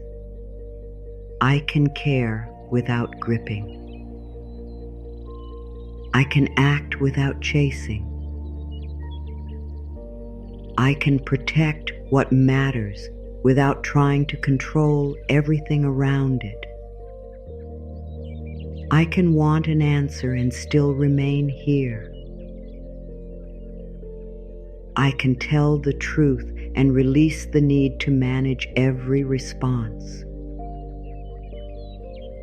I can honor my boundaries without making myself hard. I can give warmth inward. I can leave room around the flame. I can trust myself with what is real. I can stop where my responsibility ends. I can let another person carry what belongs in their hands. I can let my own hands rest. I can choose without demanding certainty. I can move without pushing. I can wait without disappearing from my own life. I can change direction without calling myself a failure. I can receive support. I can protect my peace and still care. I can remain warm without remaining available to harm. I can meet uncertainty without becoming its servant. I can hold hope with open hands. The sentences can become shorter now. Less explaining, less convincing. The flame does not need a speech. My hands can open. My warmth comes inward. I do my part. I release the rest. I choose clear action. I leave room. I keep my dignity. I keep my warmth. I trust my hands. I honor their limits. I can receive. I can release. I can choose. I can rest inside action. I can move with less strain. There is enough room. There is enough light. The flame can breathe. The hands can open. Warmth comes inward. And the smaller hands are finally close enough to receive what they have been waiting for. The smaller hands do not close around the flame. They do something wiser. They receive its warmth. For so long, receiving may have felt more complicated than giving. Giving gives you something to do. Giving lets you move. Giving lets you help. Giving lets you prepare, solve, anticipate, protect, reassure, organize, and make yourself useful. Receiving asks for a different kind of strength. It asks you to remain present when nothing is being earned, to let warmth reach you without immediately asking what you owe in return, to accept care without turning it into debt, to accept rest without defending it, to accept kindness without looking for the hidden condition, to accept a good moment without preparing for the moment when it ends, to accept your own compassion without first proving that you have suffered enough to deserve it. The smaller hands know almost nothing about performance. They are not holding a resume. They are not presenting evidence. They are not listing everything they have done correctly. They are simply open. And the grown hands begin to understand why this matters. You may have spent much of your life trying to become worthy of what can only truly be received: love, peace, belonging, respect, rest, care, a sense of enoughness. You tried to prove yourself to experiences that were never meant to be prizes for exhaustion. You thought the stronger grip might secure them, the perfect response, the perfect timing, the perfect performance, the perfect version of yourself. Yet the flame has been teaching the same truth from the beginning. A fist is very good at gripping. It is not very good at receiving. So the fingers open, not because you have stopped caring about what happens next, because you have begun caring about what happens inside you while next remains unknown. That is the movement. That is what begins when force becomes less necessary. Your attention returns. Your energy returns. Choices become easier to see.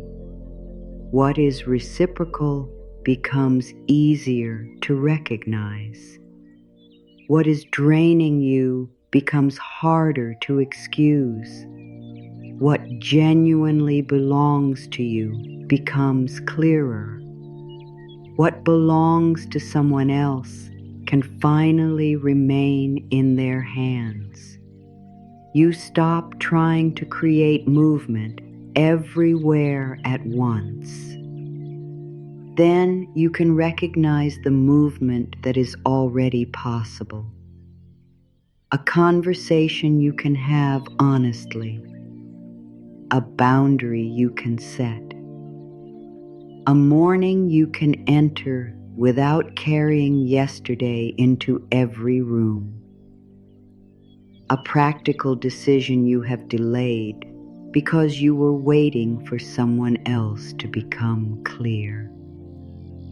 A part of your life you can enjoy without permission from the unresolved part. A direction that becomes visible only after you stop staring at the closed one. This is not a promise that releasing pressure makes every external circumstance rearrange itself. Life is larger and more complex than that. Other people have choices. Bodies have realities. Systems have realities. Timing has realities.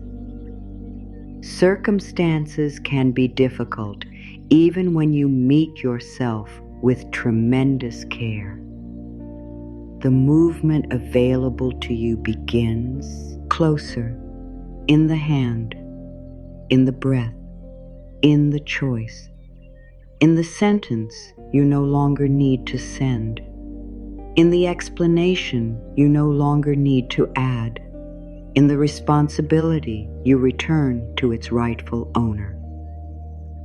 In the hour you stop sacrificing to an answer that has not arrived. In the warmth you stop withholding from yourself. And from that place, other movement may become possible. Not commanded, possible. You may respond differently. You may recognize opportunities you could not see while your attention was locked onto one outcome. You may make decisions from clarity rather than panic. You may stop investing energy where nothing is meeting you. You may become more available to what is already available to you.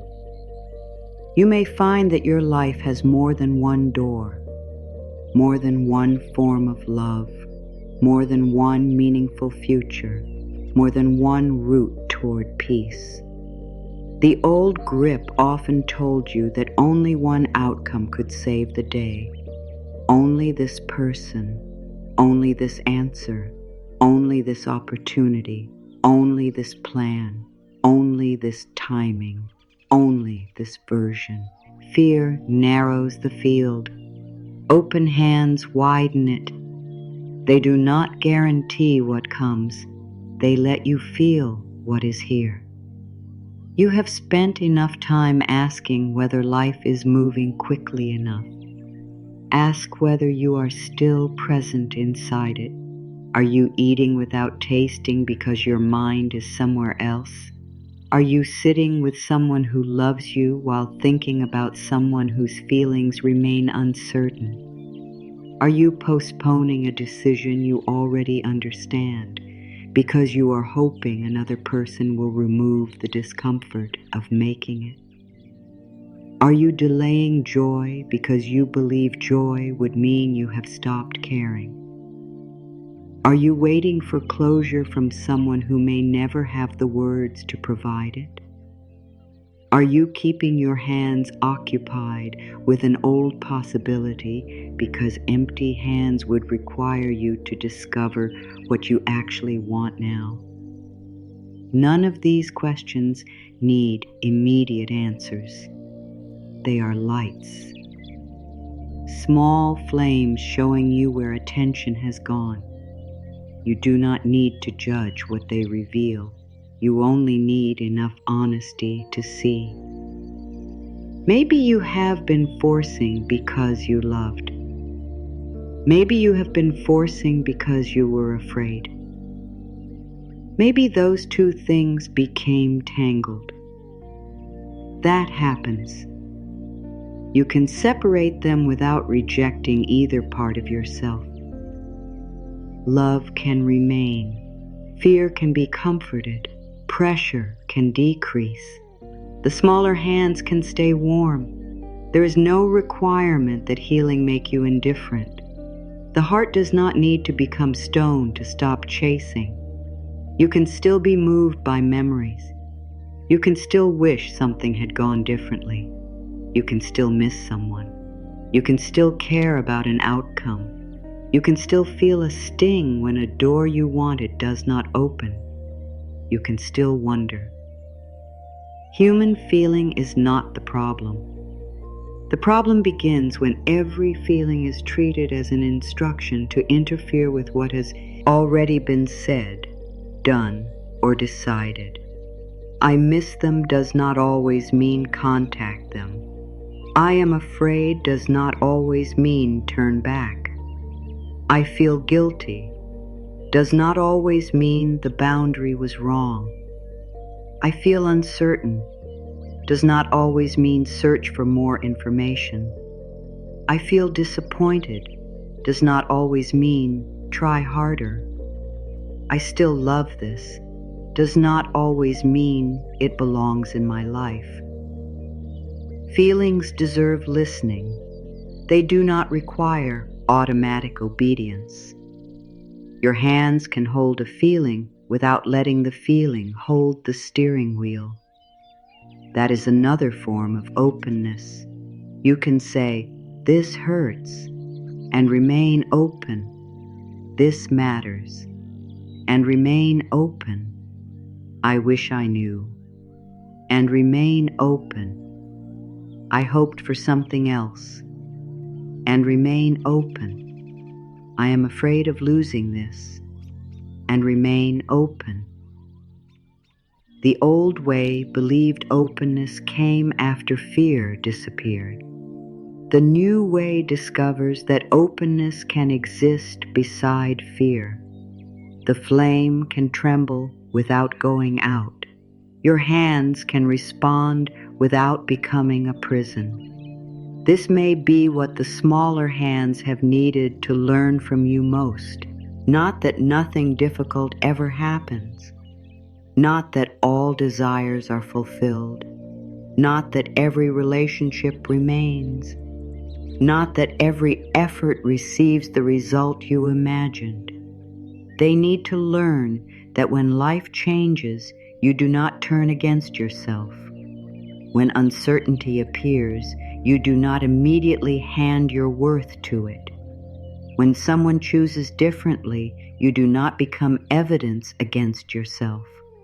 When something ends, you do not extinguish your own warmth to honor the ending.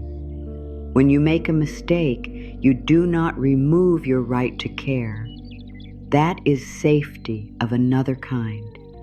The kind built inside relationship with yourself.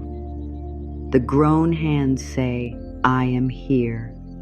The smaller hands stay open.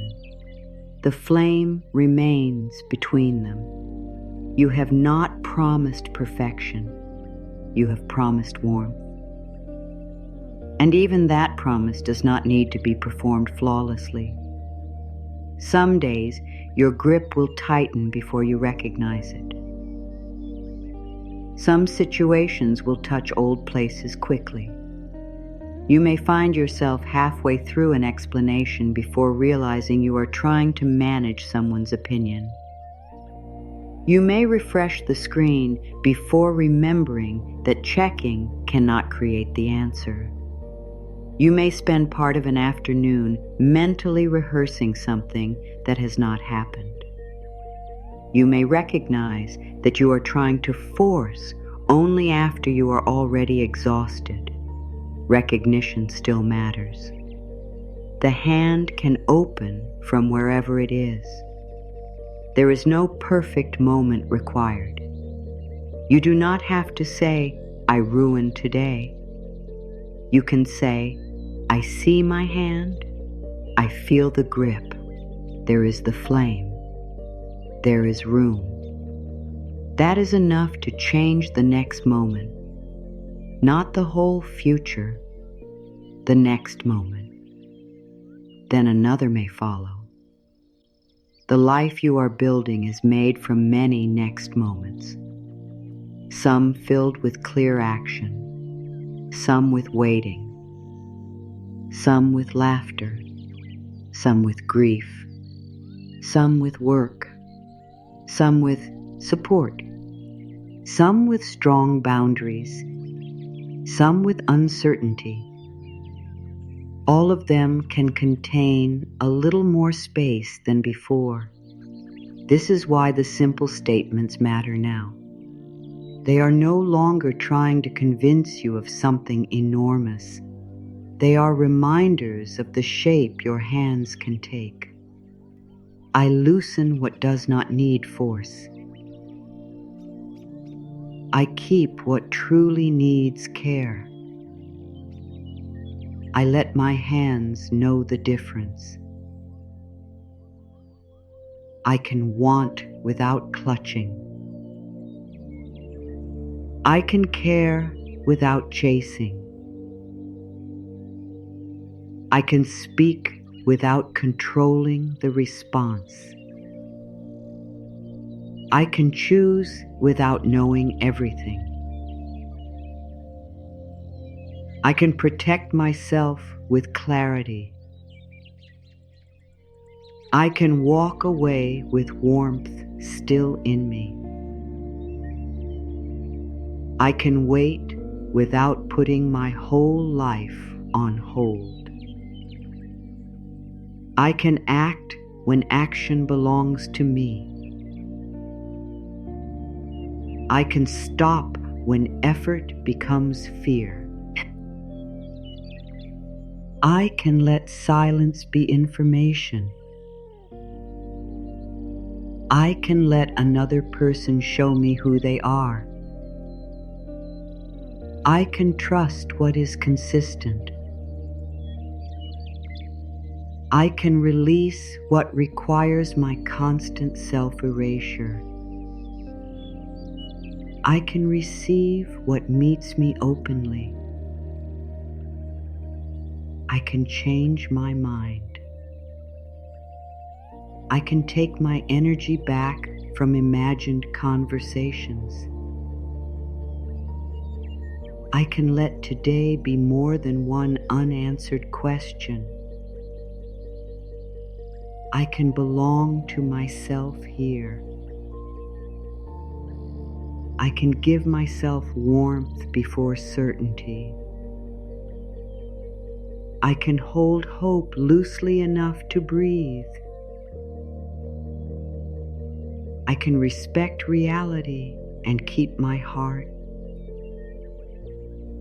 I can ask for help. I can let support reach me. I can choose safety. I can protect the flame.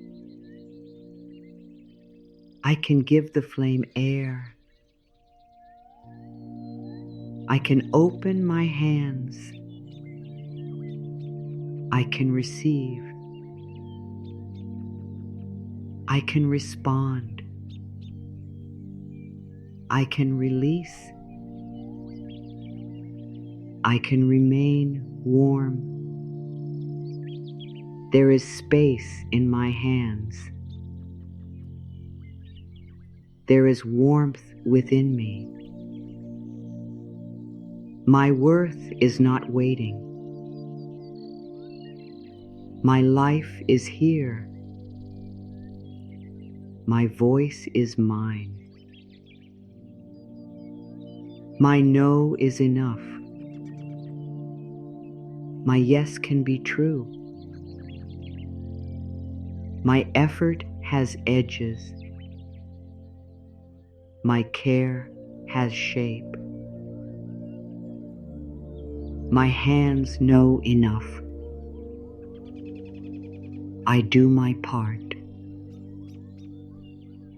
I release the rest. I return inward. I choose what is real. I let uncertainty be unfinished. I let silence stay silent. I let time be time. I let others choose. I choose myself too. Open hands, clear heart, warmth inward, enough room, steady flame, less pressure, more space, my own hands, my own warmth. I am here. The flame breathes. The light remains. Let the words become lighter now. You do not need to hold all of them. You do not need to memorize them. Your attention may move. A sound may pull you elsewhere. Your mind may wander toward your plans, your responsibilities, the rest of the day. Nothing important is lost because you did not capture every sentence. The purpose was never to make you grip these words. That would contradict everything the flame has shown you. Take what reaches you, leave what does not. Return later if you want. Walk into the rest of your day carrying only what feels useful. You do not need to keep a spiritual lesson perfectly in mind for it to matter. Sometimes the body remembers an image before the mind remembers a sentence. A phone in your hand, a tightening jaw, a message you are tempted to send, a person whose mood suddenly feels like your responsibility. And without reciting anything, you may remember the candle, the hands, the space. That may be enough. You may remember that you are not required to create certainty where none exists. You may remember that you can ask what belongs to you. You may remember to act when something is truly yours to do. You may remember to stop when action becomes a disguised attempt to escape uncertainty. You may remember that warmth can come inward before the answer comes from outside. That is the practice. Ordinary, human, available in the middle of things. The flame is not kept in a special room. It goes where you go. Into the kitchen, into the car, into the office, into the conversation, into the appointment, into the moment you have to say no, into the moment you decide to try, into the moment you realize something is over, into the moment a new possibility appears and you feel the urge to grip it before it has even had time to become real. Open hands there too. Excitement can grip, hope can grip. Not only fear. Sometimes you receive something good and immediately begin trying to prevent its loss. You meet someone you enjoy and start calculating the future. You receive praise and begin wondering how to earn it next time. You reach a goal and immediately create another because resting near success feels uncomfortable. You have a peaceful day and become suspicious of how long the peace will last. The hand closes even around beautiful things. Let good things breathe too. A joyful moment does not need a contract with tomorrow. A loving conversation can be enough while it is happening. A success can be received before it becomes a new expectation. A compliment can enter without being interrogated. An opportunity can unfold without being made responsible for your entire future. You can let pleasure be present tense. Open hands are not only for releasing what hurts, they are for receiving what is good. This may surprise the smaller hands. They were expecting protection. Now they discover pleasure. Warmth is not only the absence of danger, it is also comfort, delight, belonging, interest, curiosity, the sensation of having enough room inside your own life to enjoy something. The younger place in you may have become so accustomed to watching for changes that joy itself felt unsafe. If I enjoy this too much, losing it will hurt more. If I hope, I can be disappointed. If I relax, something will happen. If I trust, I might be fooled. So the hands stayed ready, even in good moments. You can teach them something different without lying to them. Yes, things change. Yes, disappointment is possible. Yes, people are imperfect. Yes, life includes uncertainty. And this moment is still permitted to be warm. You do not have to refuse today because tomorrow is unknown. You do not have to dim joy in advance to protect yourself from grief. Grief does not become painless because you practiced disappointment early. It only means you suffered before you needed to. Let warmth be warmth while it is here. That is another kind of receiving. The smaller hands can learn that they are permitted to feel the flame without predicting when it might disappear. And now the second question can close. What happens when those smaller hands finally receive the flame? They do not become responsible for it. They do not become the new guards. They do not inherit the grown hand's old job. They learn that the light belongs to both of you. The grown self brings discernment.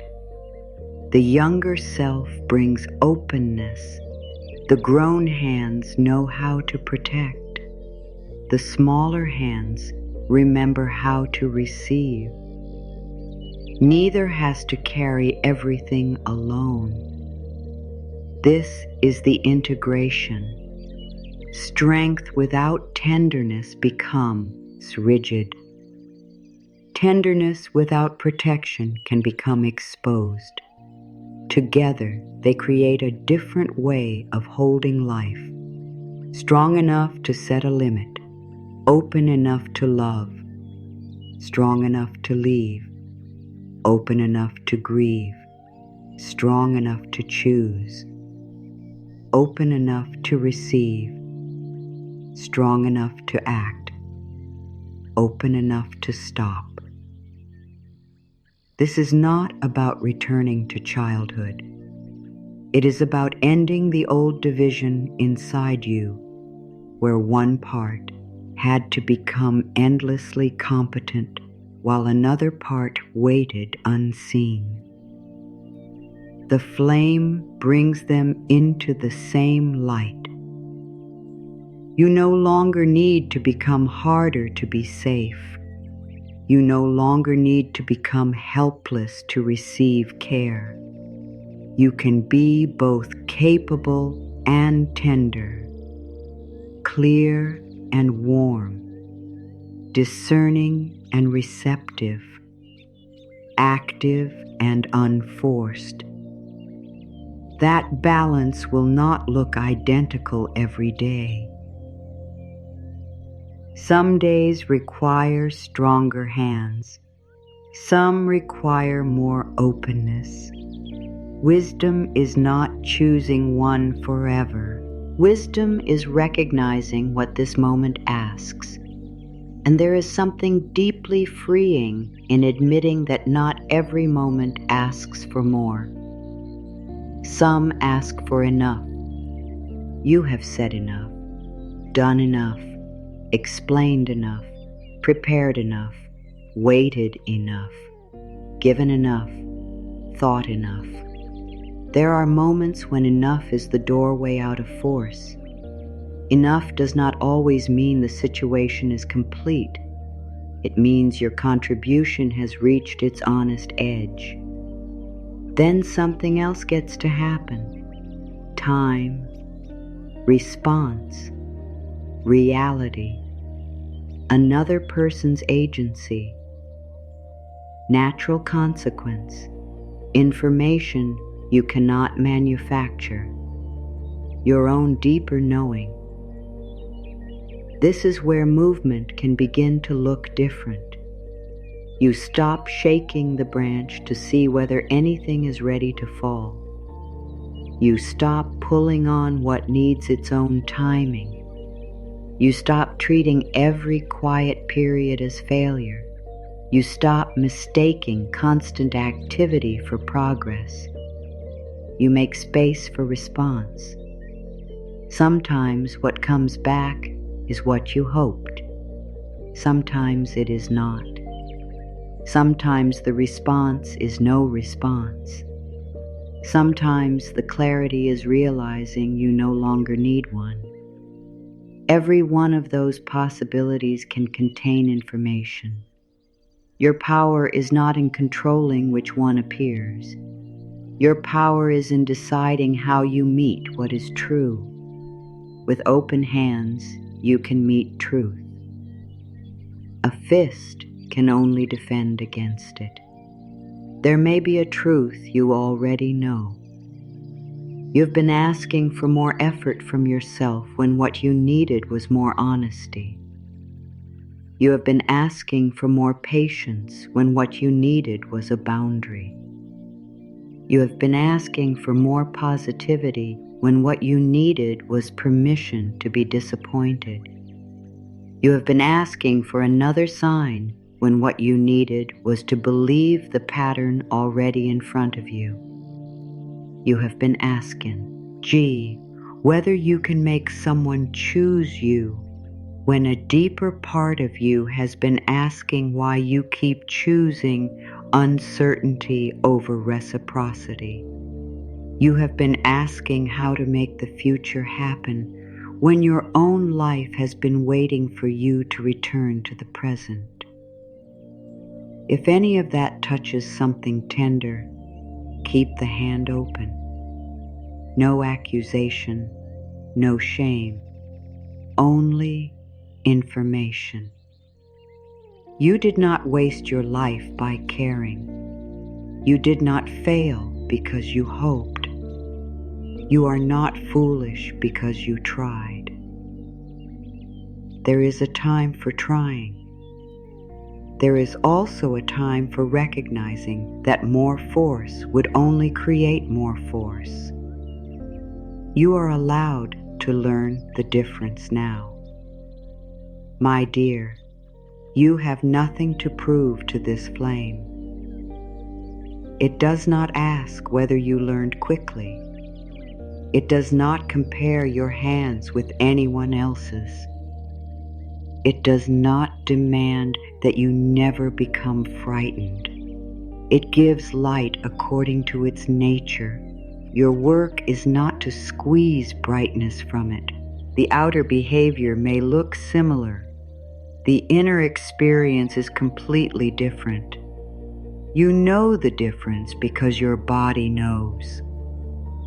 Clear action has an ending. You do what is yours to do, and then there is space. Forced action keeps inventing another move. It rarely says, "That is enough." It says, "What else? What else can I change? What else can I say? What else should I anticipate? What else should I repair? What else must I become so this turns out the way I need it to?"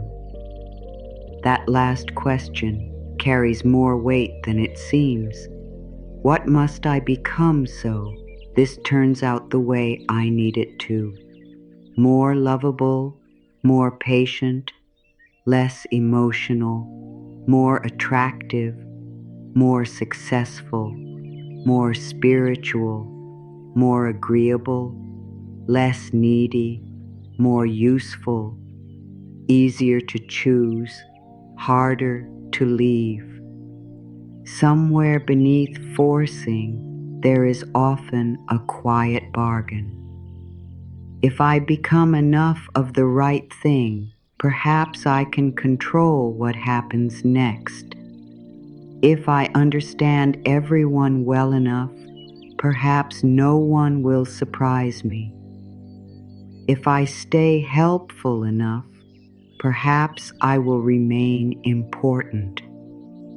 If I keep proving myself, perhaps the door will open. If I keep checking, perhaps I will see the answer before it can hurt me. That bargain asks you to pay with your presence. You miss the moment you are in because your mind is negotiating with the next one. Your meal becomes background noise to a future you cannot control. A conversation with someone who is here becomes secondary to the silence of someone who is not.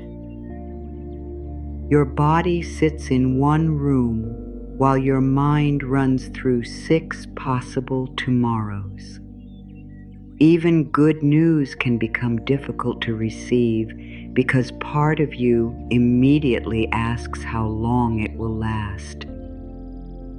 You may have noticed this when something finally goes well.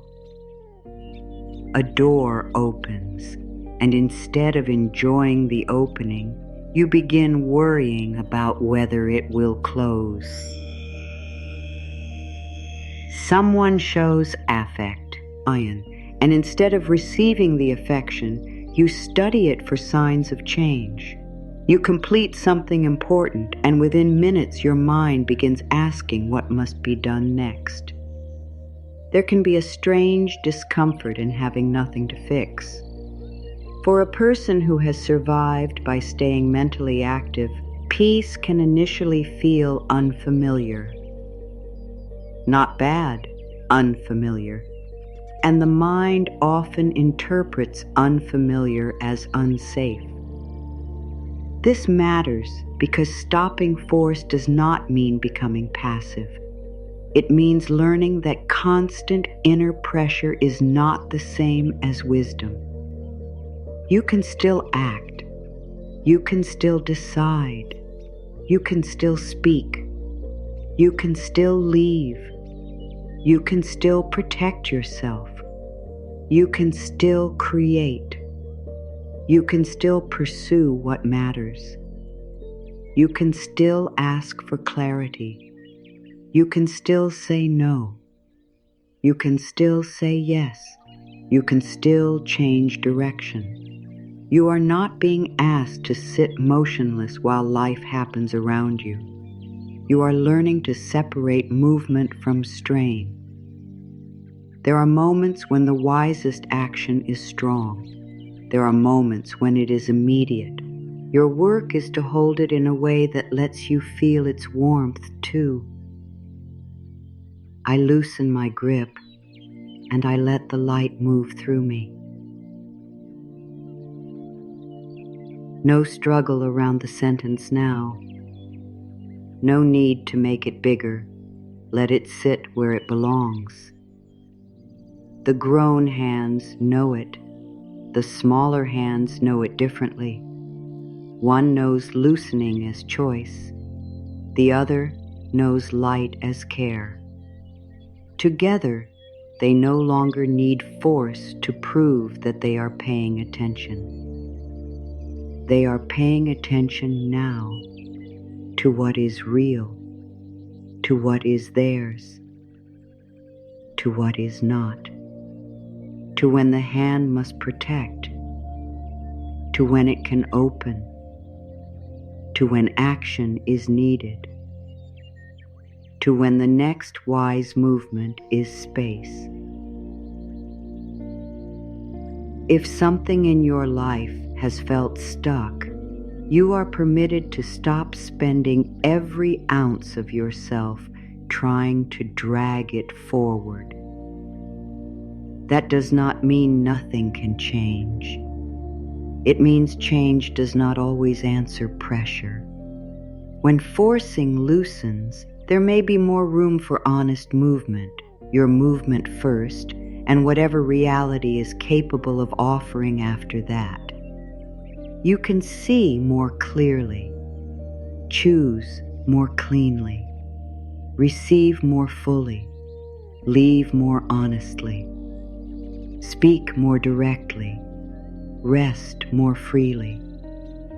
You stop using your own exhaustion as leverage against life. You no longer say, "Look how hard I am trying. Now everything must go my way." You begin saying, "I will meet what comes without making my suffering the price of admission." There is freedom there, the kind that does not require certainty, the kind available even in unfinished seasons. You may still have the unanswered message after these words end. The decision may still be pending. The relationship may still be unclear. The practical problem may still require attention. There may be conversations ahead, choices, support to seek, work to do. Nothing here asks you to pretend otherwise. But you do not have to return to those things with the same hands. That is enough for today. Different hands, a little less closed, a little more accurate about what they can control, more willing to protect what matters, more willing to release what does not belong to them, more willing to bring warmth inward before carrying it everywhere else. You can walk from here without a dramatic promise. Carry the image, a grown pair of hands, a smaller pair beneath them, one flame shared between them, no one clutching, no one abandoned, no one forced to hold everything alone, just enough space for the light to breathe, enough warmth for both. All is well. The grown hands remain open. The smaller hands are warm. The flame has room to breathe.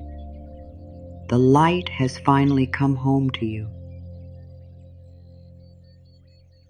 There are moments when love requires a boundary.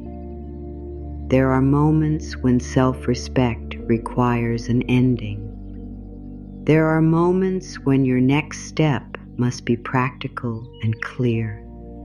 And there are moments when you have already done what is yours, but your mind continues acting because it cannot tolerate not knowing. Those are different moments. Learning to feel the difference changes something important. You begin asking a new question. Not, how do I make this happen? But, what is actually mine to do here? That question has room in it. If there is a phone call to make it. If there is a truth to say it. If there is information you genuinely need, seek it. If there is a boundary that protects your well-being, honor it. If there is an apology that belongs to you, offer it sincerely. If there is a responsibility that is yours, meet it. Then look carefully at what remains. Another person's choice, another person's timing, another person's readiness. The exact day an opportunity appears, the precise form an answer takes. Whether everyone understands you, whether everyone approves, whether your sincere effort is immediately rewarded, whether the path unfolds according to the schedule your fear would prefer. These things can matter very much without belonging in your hands. That distinction is one of the hardest forms of self-trust. To care deeply without gripping everything, to hope without making hope a demand, to love without turning love into surveillance, to plan without believing your plan can eliminate uncertainty, to prepare without living permanently braced, to make a sincere effort and know when the effort is complete. The world teaches a great deal about trying harder. There is less language for recognizing when trying harder has become repeating yourself to a closed door. There is less pratique. So for the person who stops over-explaining, for the person who sends the clear message and does not send 5 more, for the person who recognizes that another adult's emotional response belongs to them, for the person who chooses not to chase the reassurance that only lasts for 15 minutes, for the person who lets an unanswered question remain unanswered for an afternoon, for the person who lets someone misunderstand them rather than turning their whole identity into a defense argument. That kind of restraint can look like doing nothing from the outside. Inside, it can be one of the bravest things you practice, because the impulse to force often rises at exactly the moment you feel most vulnerable. You want movement because movement would relieve the uncertainty. You want the text because the text would settle the story. You want the decision because the decision would end the waiting. You want the apology because the apology would confirm that your pain mattered. You want the invitation because the invitation would quiet the fear of being forgotten. You want the answer because the answer would stop your mind from creating 10 painful ones. There is no shame in wanting relief. There is no weakness in wanting clarity. There is no failure in feeling uncomfortable with uncertainty. The deeper work is realizing that you do not have to turn discomfort into a command. Not every uncomfortable feeling requires immediate external correction. Some feelings need company before they need solutions. Some fears need to be heard before they can loosen. Some parts of you are not asking you to fix life. They are asking you not to leave them alone while life remains unresolved. This is an important difference. If a younger part of you once learned that uncertainty meant danger, then adult uncertainty may awaken more than the current situation. A delayed reply can touch an old memory of being ignored. A change in tone can touch an old fear of rejection. An unclear future can awaken memories of instability. A person needing space can touch the place that once interpreted distance as disappearance. A mistake can awaken an old belief that love was safest when you were perfect. The present moment can be small, while the feeling inside it is much older. That does not mean you are dramatic. It does not mean your thoughts created your pain. It does not mean every feeling has a hidden spiritual lesson. It means human beings carry memory in more than words. You can react strongly to a moment because your system recognizes a pattern before your conscious mind understands why. This is one reason compassion matters more than correction. If a small child were frightened by uncertainty, you would not stand over them and demand that they become more detached. You would not say, "You should be over this by now." You would not accuse them of manifesting the situation through bad thinking. You would not tell them their fear proves they have failed to trust life. You would come closer. You would lower your voice. You would show them that someone steady is here. That is the kind of presence your own inner world has often been waiting for. Not another lecture, not another demand, not another technique you must perform perfectly. Presence. There are times when you have tried to give yourself certainty when what you actually needed was companionship. You could not guarantee the outcome, so you gave yourself more thoughts. You could not control the timing, so you gave yourself more plans. You could not make another person choose differently, so you gave yourself more explanations. You could not know what tomorrow would bring, so you kept trying to mentally arrive there. All of this was an attempt to help. See that clearly. Your overthinking was trying to help.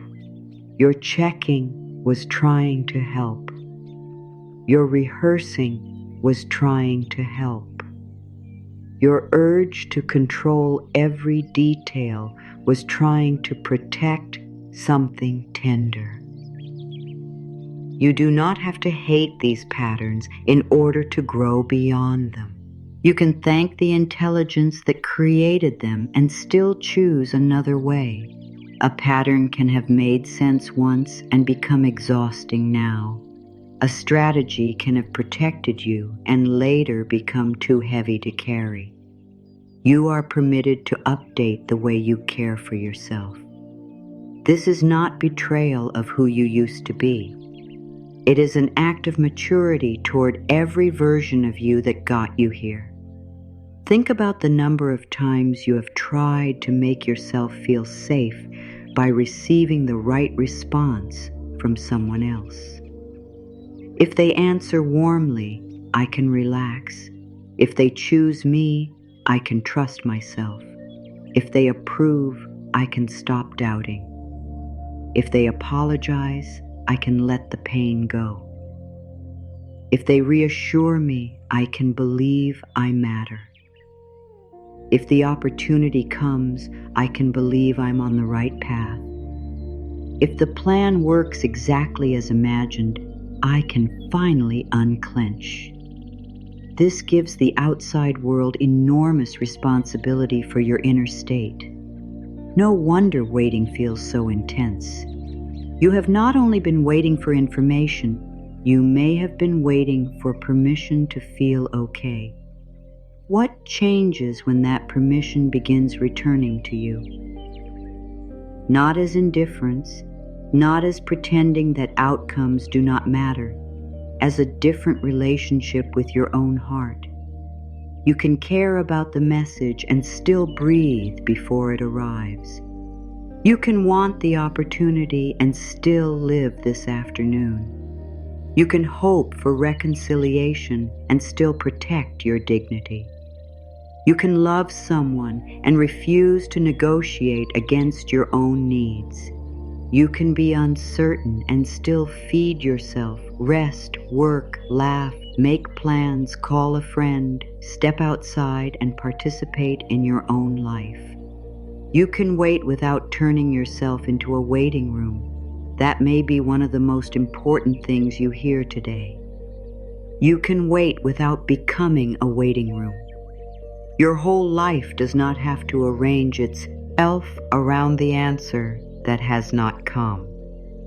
Your worth does not have to sit beside your phone. Your peace does not have to remain outside a closed door. Your day does not have to become collateral for somebody else's timing. You are allowed to belong to yourself while something remains unresolved. This is where forcing begins to lose some of its power.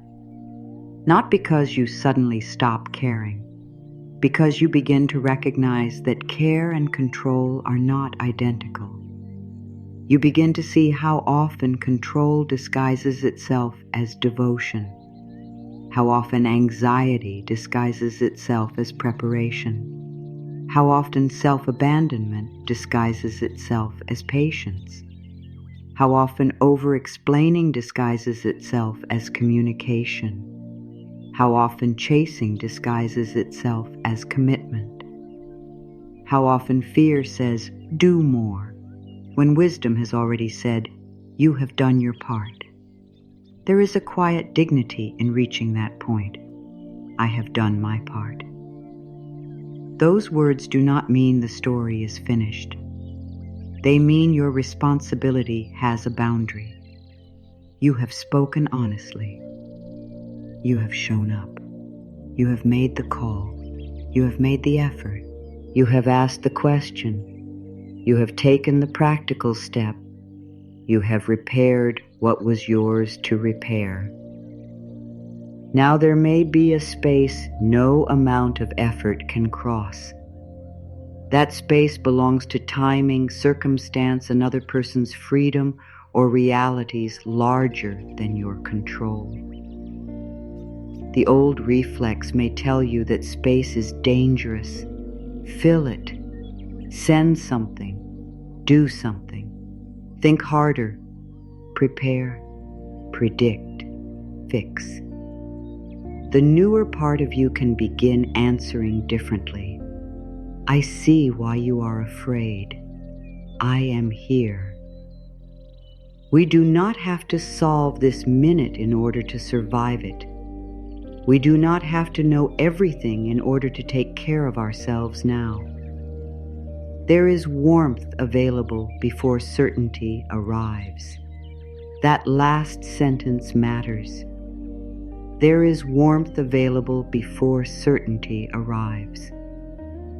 For so long, you may have treated comfort as the reward you receive after everything works out, after they call, after you know, after the money arrives, after the decision is made, after the conflict is resolved, after the path becomes clear, after everyone is pleased, after the future stops being unpredictable.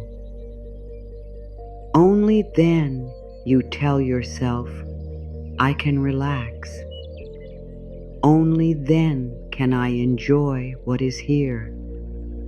Only then can I trust my life. Only then can I feel held. This postpones tenderness until life becomes controllable. Life has never agreed to that arrangement. There will always be something unfinished, something changing, something unknown, something beginning, something ending, something waiting for an answer, something that cannot be hurried by worry. If tenderness depends upon complete certainty, tenderness will always be delayed. Your task is not to become certain. It is to become less absent from yourself while uncertainty exists.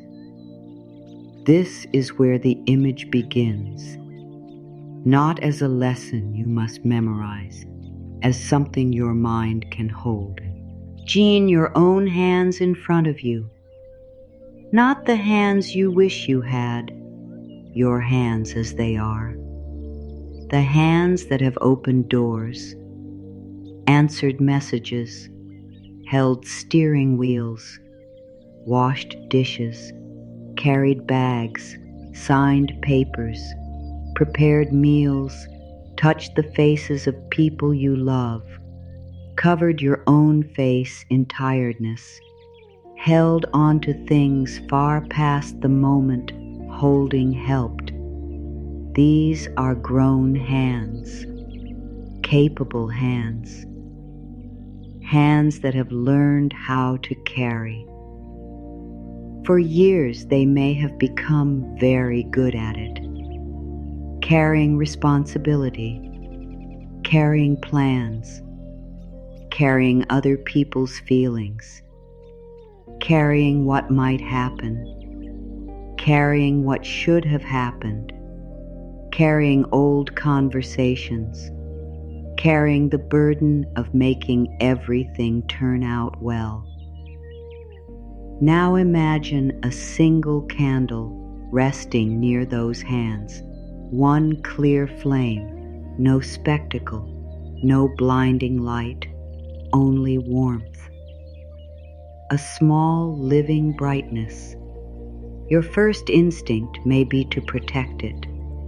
You cup your hands around it. You block the drafts. You lean closer. You make sure it does not go out. This makes sense. You have protected many things this way. The trouble begins when protection becomes gripping, when your hands move too close, when your whole body tightens around the flame, when caring for the light turns into fearing every movement of air. A flame needs protection. It also needs room. It cannot breathe inside a fist. And somewhere beneath your grown hands, another pair of hands has been waiting. Smaller hands, cupped hands, not reaching toward the world, reaching toward you. They are not asking you to fix the world. They are not asking you to know what happens next. They are not asking you to guarantee that no one leaves, no plan changes, no disappointment comes, no door closes, and no difficult season ever returns. Those smaller hands are asking for something much closer. Some of the warmth you have spent protecting everywhere else. You may recognize those hands before you fully understand them. They belong to the part of you that learned to watch carefully, the part that noticed when a room changed before anyone said a word, the part that became good at sensing tension, the part that learned how to be pleasing, useful, impressive, quiet, strong, easy, dependable, or needed. the part that sometimes believed love became safer when everyone else was comfortable. The part that discovered how much could be prevented by anticipating. How much conflict could sometimes be avoided by adjusting. How much approval could be earned by trying harder. Those smaller hands did not begin by asking you to carry everything. They were trying to feel warm. They were trying to understand whether they were safe. They were trying to know whether someone would remain nearby when life became uncertain. Over time, your grown hands may have taken over. They became efficient. They learned how to solve. They learned how to plan. They learned how to read situations quickly. They learned how to hide uncertainty behind competence. They learned how to keep moving even when some quieter part of you wanted reassurance. There is wisdom in those grown hands. They have carried you through real things.